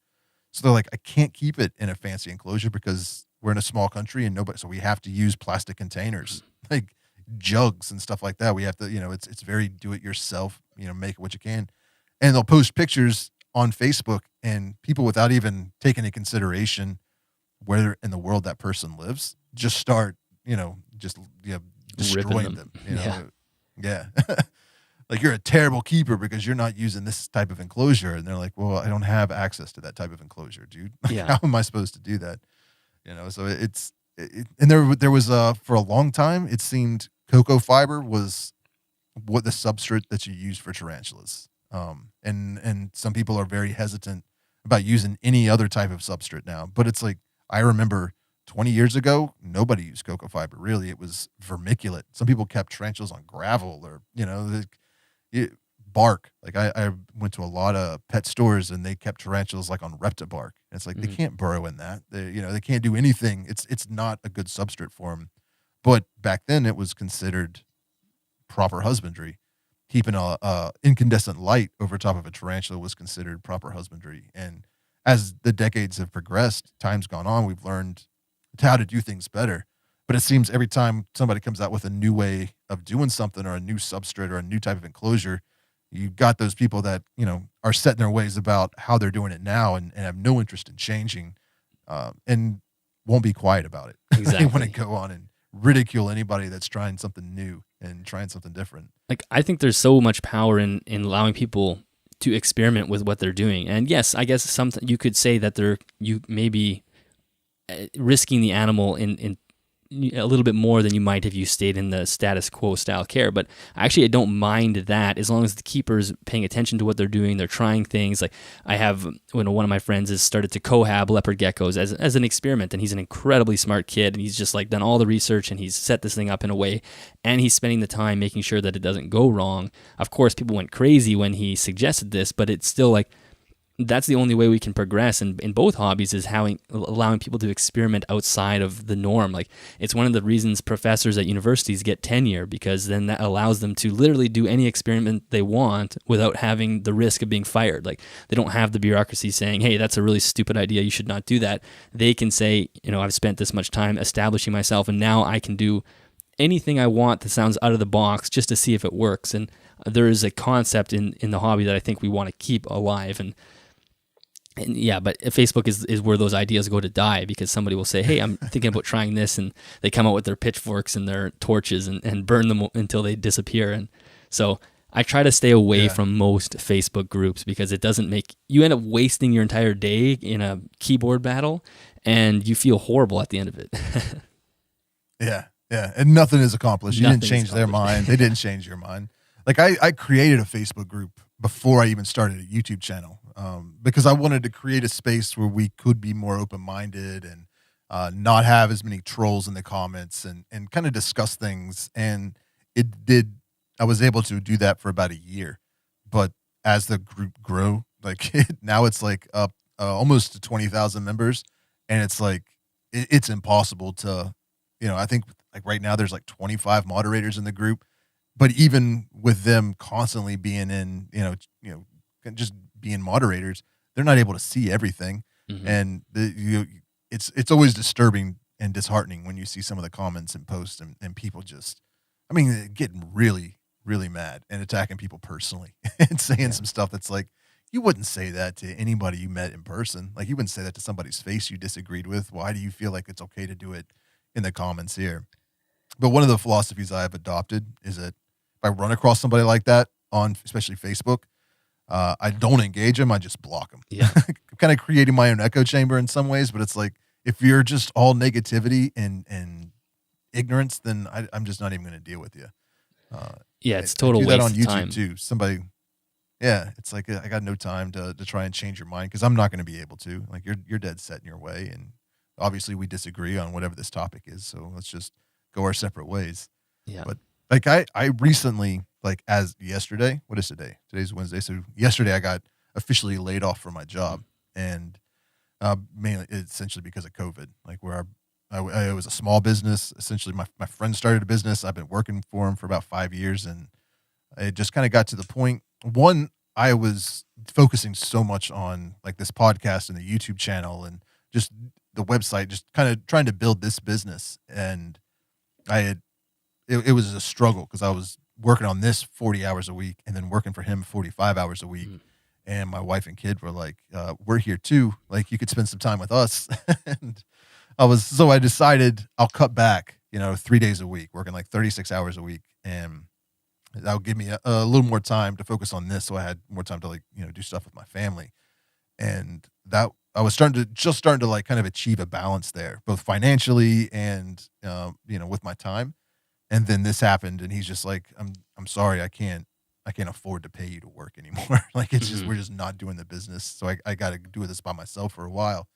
So I got laid off, and so now this is like my prime source of income, like just money I get from advertisers or YouTube ad revenue. And it's terrifying because it's kind of like what we were talking about earlier, that desire, or that temptation to feed, like, to go with the algorithm just to get views, to make more money is more, I don't know. It's more powerful than ever right now, at least today. Like, I'm like trying to figure out what videos to make next, and then fighting with myself about not doing something just for views.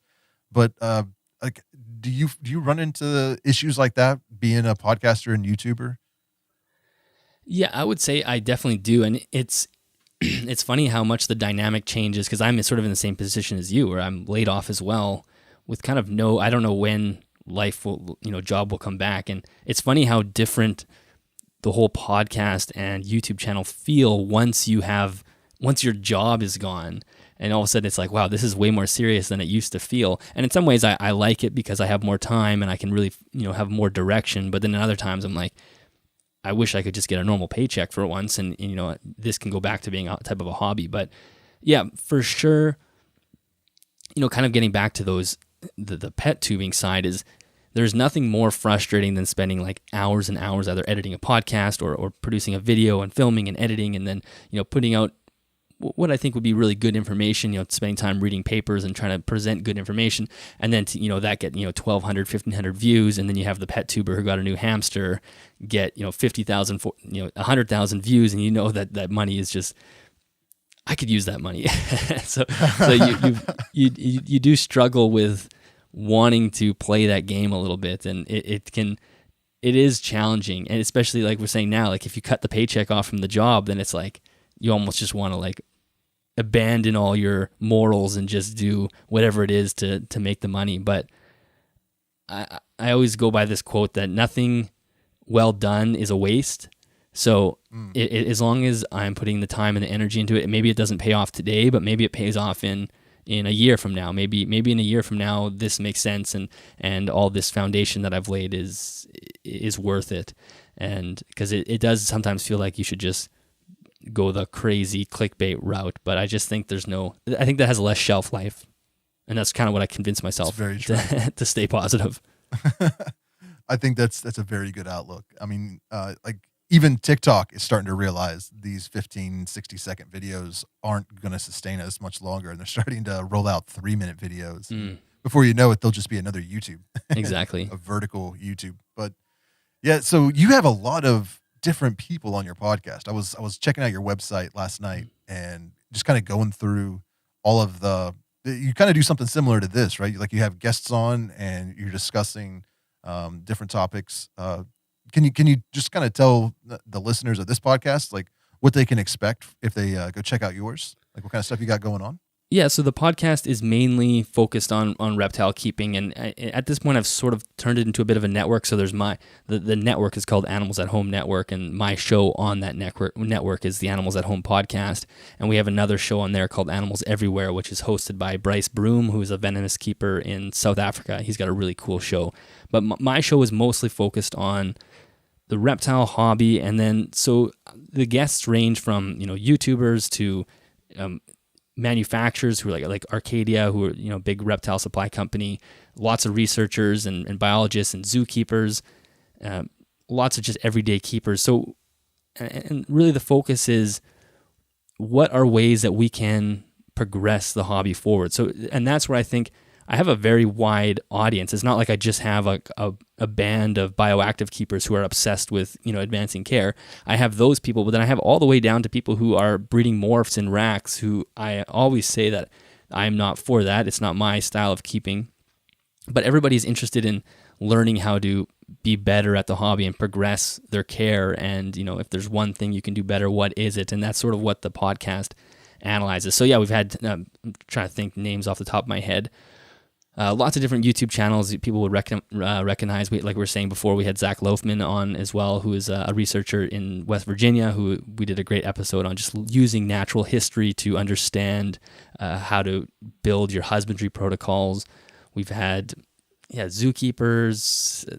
For some reason, when I'm starting to think of the names, it's not coming to my head. I just had Tom Crutchfield on, who is obviously a fairly well-known reptile, I don't know what we call him, a mogul. He's been around in the hobby for a long time. That was a really fun episode to record, and there's just kind of a wide variety of things. Yes, I saw that you had Adam Wickens on your podcast. I haven't had a chance to listen to it yet, but I enjoy his YouTube channel. He's really kind of been taking off here lately.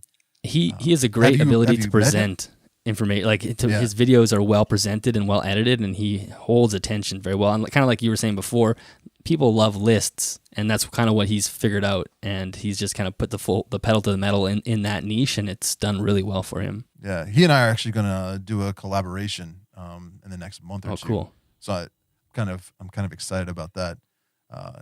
But he's also from Canada, right? Yeah, he's in Ontario, so he's close. I think he's close to the Niagara Falls internet. Or what do you guys Niagara Falls is our side. I forget what it's called. Oh, Horseshoe Falls. If people are familiar with Horseshoe Falls,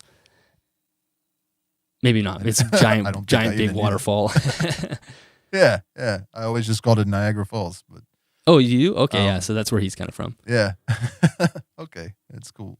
So mainly your podcast is discussing husbandry and conservation and things of that nature. Is your YouTube channel similar? Is it just video versions of the podcast, or do you put other types of videos? Yeah, the YouTube channel has video versions of the podcast, so that's where I post it. But I also do like my own videos as well, where I'll just do, like today I'm doing some upgrades on this enclosure, so I'll walk people through that, and then I'll do random topics, like I was talking about that hedonics treadmill effect of getting addicted to buying reptiles. So I'll do like a 10-minute video on something like that.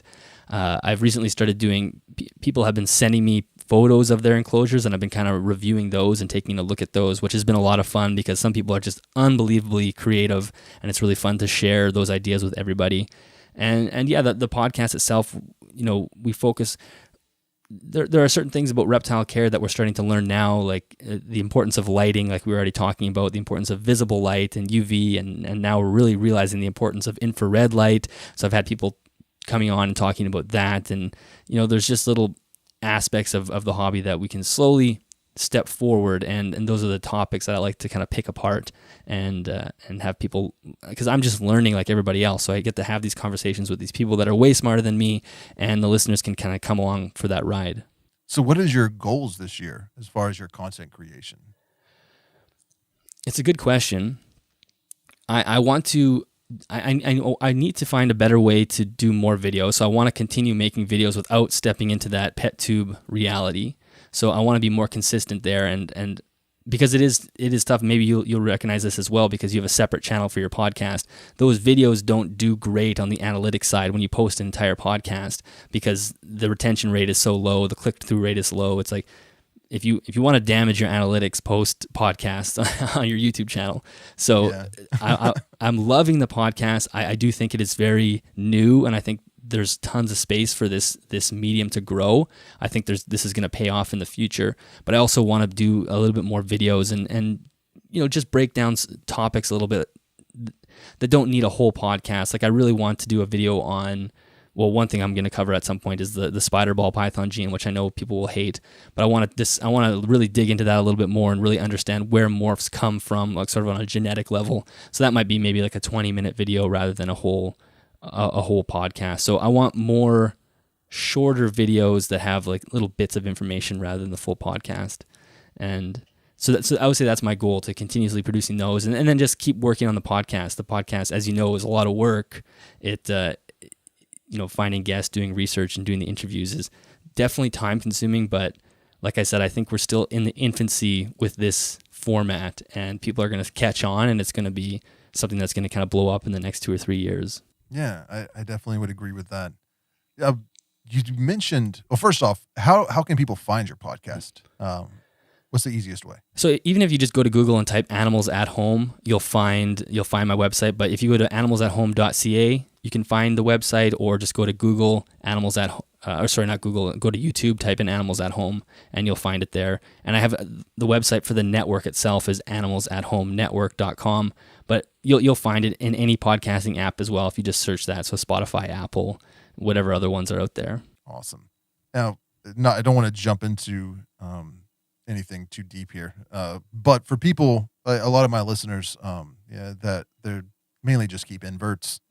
So I've heard a lot that this spider morph gene or whatever, a very controversial topic with ball python keepers. Can you just give us like a very brief explanation as to what it is and why it's so controversial? Well, on the face of it, the issue is when we mess with the phenotype of an animal. In other words, when we genetically breed things to look different on the outside, we inevitably make alterations to other tissues within the body. And that's what we really don't have a great concept of. It's just something we've sort of just let it rip at this point, and we've just continued to breed animals that look cool without really understanding the significance of what we're doing. So with the spider gene, but also many other ball python genes, there's certain things like neurological disorders come with it. So there's this famous spider wobble. So you have a spider ball python that will have a little bit of a tremor in its head. Sometimes it's super insignificant. Sometimes it's fairly insignificant.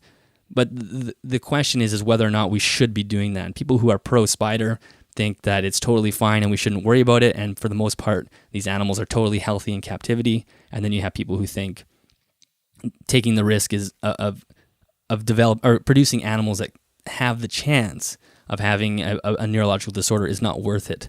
So I really want to go into where are these morphs coming from? What alterations are we making in the body of the animal that's leading to these neurological disorders? So in a nutshell, that is kind of the basic of the conversation.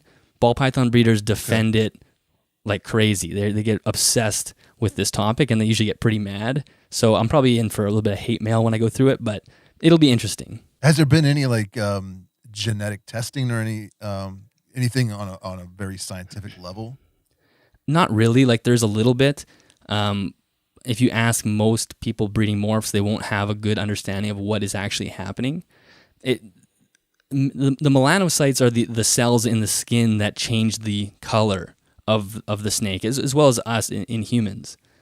But those cells do not only contribute to skin color, they also are found in like eye tissue, lung tissue, several different tissues within the body. So the question is when we make those genetic alterations, what other downstream effects do we have? And so, as far as the scientific research goes, there's not a ton in ball python specifically, but there's a lot of research just in general with genetically altering those melanocytes, because all sorts of animals have different morphs, right? You have horses of different colors and rats and whatever. So there's kind of a good amount of information on that side. It's just not directly reptile related. That's not an issue we really have had in the invert hobby, at least with tarantulas, because there's this misconception that all these different colors, and patterns of tarantulas are different breeds. People think of them like ball pythons, like, oh, there's all these different morphs, and it's like, no, they're not even. Not only are they not the same species, a lot of them aren't even the same genus. Like they won't breed even if you tried. Like they're completely different, branches of the tree there. And there's been controversy with like a big thing in the hobby is keeping everything purebred, not crossbreeding. Like if a tarantula is crossbred with another species, if it's even successful, most people like, all right, nobody, like, you buy it, you keep it, you never breed it, let it die off. Yeah. We don't want to muddy the gene pool. And you don't really see it too much because it's difficult. Like I said, they're not the same species. So occasionally you'll see some like Brachypelma species that are very closely related, and people will breed them together. And I don't even know if they're doing it on purpose. Sometimes I think they just assume they're both the same species because they didn't do the research. A lot of hobby breeders are like, well, they look very similar. I want to breed my flame knee, like my Brachypelma homori with my Brachypelma auratum, and it actually produced a viable sack of this like hobby form kind of bastardized tarantula that, in it's not a natural occurring species, and it's very controversial. People get really upset about it, and I understand why. Like it could get really confusing. Like the Tillicotyle albopilosum, it's like the curly hair tarantula, has multiple forms right now, mainly because it had been crossbred with a very closely related species. So there's like the hobby form and the Honduras form and the Nicaraguan form, and it's it's very confusing. And but I couldn't imagine, if it was something like the reptile hobby where you could breed them to kind of bring out different aspects and colors and patterns and stuff like that. Yeah, like not only do we get the species hybridization, which some people are totally fine with, and some people, like myself, I'd prefer that not to be the case, because like it's even in reptiles, it can be kind of confusing as well. Like, it's not as obvious as you might think when you crossbreed two species. Sometimes people don't realize, but the morphs add a whole other dynamic to it that really play into that hedonic treadmill, like I was saying. Like it's even another level of that. Like now you're looking at snakes that have different colors, and now they have different values associated with that. And you get into that breeder mindset where if I produce this fancy morph, it's going to give me a bunch of money. But the inherent value of these animals doesn't change. It's just sort of this, you're hoping that the next person will buy it at the level that you're hoping it's worth in another way. They always value these morphs at a certain price, but as soon as it gets overproduced, the value of that morph hits the bottom, and it can be very confusing to some breeders. Seemingly, they're just like, I bought this snake for $5,000, but now the offsprings are only selling for $1,000, and that will continuously happen. So there's always a strive for finding this new morph and finding another, layering morphs and layering genetics, and at some point we have to wonder how much damage we're doing. Like, it would be really interesting to see even lifespans for some of these animals that have like 3 or 4 different genetic mutations that give them a different color. Are they living 10 years shorter? Are they living 15 years shorter? What is the consequence? And in a lot of ways, I think there's no consequence. A lot of times I think we can get away with those things. Like you see these types of things in the wild all the time, like a panther, for example. There's your hypermelanistic cat. It seemingly doesn't have much internal damage that's happened, I don't think, and these animals live wild. So there are certain mutations that don't have a huge impact, but something like spider we know does, and as well as a bunch of other ones. I'm not super familiar with ball python morphs, but there's a few that carry those. There's something that has happened inside the snake to not allow it to function as it should. And I personally think if we are trying to be stewards of a good hobby, we should say, hey, let's question this. Let's really understand what changes we're making before we just flood the market with snakes that have neurological disorders. Yeah, that's very cool. One of the interesting things in the tarantula hobby, especially in the past few years, research is really kind of ramped up, and you got a lot of scientists now doing like DNA kind of research on tarantulas that really they had never really bothered to do in the past, and they're discovering that, especially with some New World species that we assumed were one species are actually like 2 or 3 different species, and like that's kind of opened up our eyes. Like, well, that's why the species was so difficult to breed in the hobby. It's because they weren't the same. They look exactly the same, but on like on that molecular kind of DNA level, they're not the same, and that's why we're struggling to breed them. And I'm trying to think. It was the Grammostola pulchra, which is the Brazilian black tarantula, is in Brazil, and on the other side of there's like a river that separates that in Paraguay, I believe. I think it was Paraguay. There's another tarantula that looks just like it, but it's the Kuargi or whatever, however it's been described now, and they visually they look identical. So it's not until it molts and you get that molt under a microscope or you do DNA testing that you realize this isn't the same species, and that's why we've been struggling so much to breed it.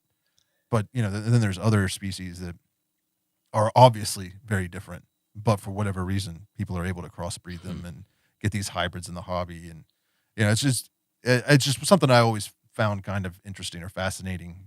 Just in contrast between the reptile and the tarantula hobby is that there seems to be this desire to hybrid or genetically kind of manipulate species of snakes. And then the more you do that, the more rare they are, the more valuable they are. And it's like almost the exact opposite in the hobby. If you've got a hybrid tarantula, nobody wants it. Like you have a hard time giving it away. Everybody wants, purebred, just like from nature. Yeah, and I wish that the reptile hobby would drift towards that. And I think if tarantulas had morphs, God forbid, it would probably drift the same way, I'm sure, because, people are trying to make different colors. So I do hope that one day we start to realize that the morphs and the hybrids have less value than we think. I get that they're cool and it's interesting, but even within the tarantula hobby, that's why Latin names are so important, right? You guys have a very firm grasp on Latin names because there's so many species that look so similar. But here in the reptile world, it's like we don't really use Latin names, which I'm not opposed to, but we don't often do that. But it sort of caters to that, mixing things up just because they happen to be two pythons. It doesn't mean we should, crossbreed them. And it just happens in the reptile hobby. I think by virtue of people just wanting, like you're saying, wanting that new rare thing without thinking about the deeper implications of what exactly they're doing there and why. Like, are you just doing that because it's something that you're excited to do at this moment, or is there some other reason? And most of the time, there's really no good reason to be doing, a species hybridization other than just testing it to see if it would work. It's an interesting point you bring up. Like I didn't realize it until just this moment. Kind of a little shame on me. It's like I could tell you the scientific name of every scorpion, tarantula, and invert in my collection, but when it comes to my reptiles, I would have to Google it. I think anytime I've made an Instagram post and included the scientific name, I had to look it up and post it because I don't know the scientific name of any of my reptiles. So yeah, it's weird, hey? Like, and even me, like, I know the scientific names of the reptiles I keep, but I don't use them. So it's not like it doesn't roll off my tongue like you guys do in your hobby. And there are some reptile keepers that only use Latin names, but nobody knows what they're talking about. That's a good point. I'm notorious for mispronouncing names. It's to the point that it's almost a meme. Just waiting for somebody. Every video I put out, I'm like, I mispronounced this dead language. That person's going to leave some kind of comment. Yeah. And my Latin teacher. Like I took Latin in high school because I don't know why. I figured it would be easier than taking Spanish. Regret that decision. Like I really wish I would have taken Spanish. It would have been much more useful. But I took 4 years of Latin as my high school, and I think I did it 1 year in college. And I don't know if it's just because I took Latin in West Virginia, they just spoke it with terrible West Virginia Appalachian accents. How I read it and I hear it and I pronounce it, people are like, no, that's way wrong. And I'm like, all right. It's hard. Like that's one of the reasons I don't use Latin names because I'm not going to reptile meetings and interacting with people who are using these so you can hear them. So if you're just trying to read them, it's like good luck. Like you're gonna mess it up for sure. Yeah. There's one tarantula, the Philippine tangerine is its common name. Its scientific name is I'm gonna mess it up now. Orphanoculus philippinus. And I always feel really weird saying that. I'm like, I'm gonna get demonetized because I said Philippinus. Exactly. But but yeah. So we can how often do you upload your podcasts? I'm going one a week right now. One a Yeah. week? So usually every Sunday there's a new episode out. And do you have a Patreon or any way people can support what you're doing? No Patreon. The best way to support is just come give me a sub on YouTube and listen to the content and then share it with your friends and your other exotic people in your life. Right on. So you've got podcast on Spotify, Apple Podcasts, like anywhere there's podcasts. You're kind of distributed everywhere. You've got your YouTube channel. You're on Instagram. I've seen, I believe it was you. You posted some like little screenshots of or clips of your podcast before, right? Yeah. So I'm on Instagram as well. That's just Animals at Home CA. Animals at Home was taken. So if you just type in animal, I'm sure if you type in Animals at Home, it will come up. But the handle is Animals at Home CA, and you'll find me there. And I'm pretty bad with my Instagram. I do post pictures once in a while, but mostly I just, when I upload a new video or a podcast, I'll share a little clip in the story and encourage people to go check it out. I'm trying to remember how I first came across you. I don't remember if it was YouTube or Instagram, but probably YouTube. I bet. Actually, I don't know, because my Instagram's not super popular. So I would imagine it was probably YouTube. Yeah, I think you're right. I think it was actually the podcast you did with Tom Moran. Oh, okay. Yeah, that makes sense. Came up in my feed, and I was like, oh, what is this? And that was like right when I was starting this podcast. And so I started watching yours, essentially just seeing how you were doing it, because I was like, hey, this is very similar to the type of podcast I was wanting to do. And honestly, that episode was really popular. Like, there's a lot of tarantula people out there that just really loved that episode. And we know there's a huge overlap in the hobby anyway, or both hobbies anyway. And it was a really cool episode for sure. Yeah, it was. Tom has his own podcast, and I think Tarantula Cat and Bird Spider CH started a podcast where, I mean, she's more on like the hobbyist side, he's more on the field research side. So it's kind of a cool thing they've got going there. And I wanted to start. Essentially, I felt like there was a just kind of a hole, like, in as far as what people could listen to that are interested in inverts, because it's they're fake. Those two podcasts are focused primarily on tarantulas or other arachnids, and I was like, there's a lot. I keep more than just tarantulas. I also have some reptiles, and I know there's a lot of people that have both, and it's I thought it would be cool to kind of have a common ground where we could talk mainly about tarantulas and arachnids, but scorpions are something that a lot of people keep, but there's just not a whole lot of content out there for. So I really wanted to bring scorpions and mantis and isopods in it, and snakes and geckos. So I mean, I appreciate someone like you being willing to come on and talk to me, and tell us some stuff about reptiles that because I don't know. It's good to have somebody that knows a lot more about that coming on and talking, because I know there's a lot of people out there that are keeping tarantulas, but also have some reptiles that would really benefit from checking out your podcast and kind of diving down that hole.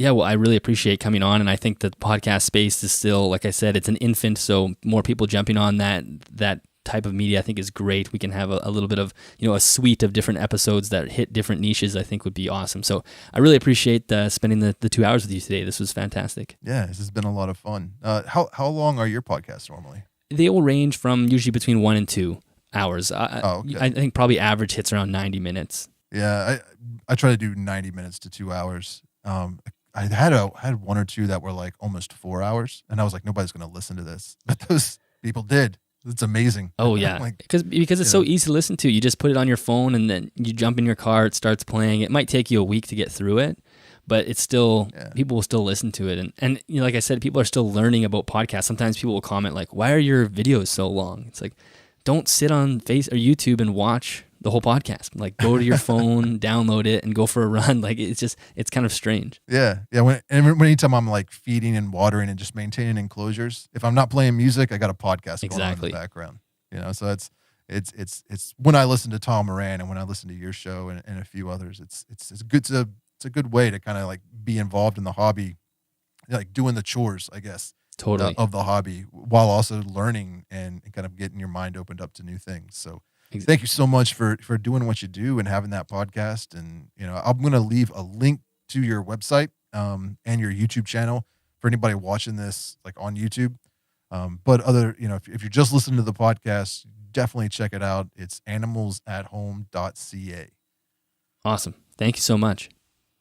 All right, buddy. Hopefully, maybe in the future you can come back on and talk some more, because I'm sure there's a lot more that we could be discussing. Well, and we'll get you on my show as well at some point in the next month or two. Yeah, that would be exciting. I'd like to do that. Cool. All right, man. Well, thanks again for coming on. And to everybody listening, I upload every Thursday. Will be a new podcast. You can find it on YouTube, Spotify, Apple Podcasts, anywhere you listen to your podcast. And thank you all for listening. I will see you next Thursday. Bye.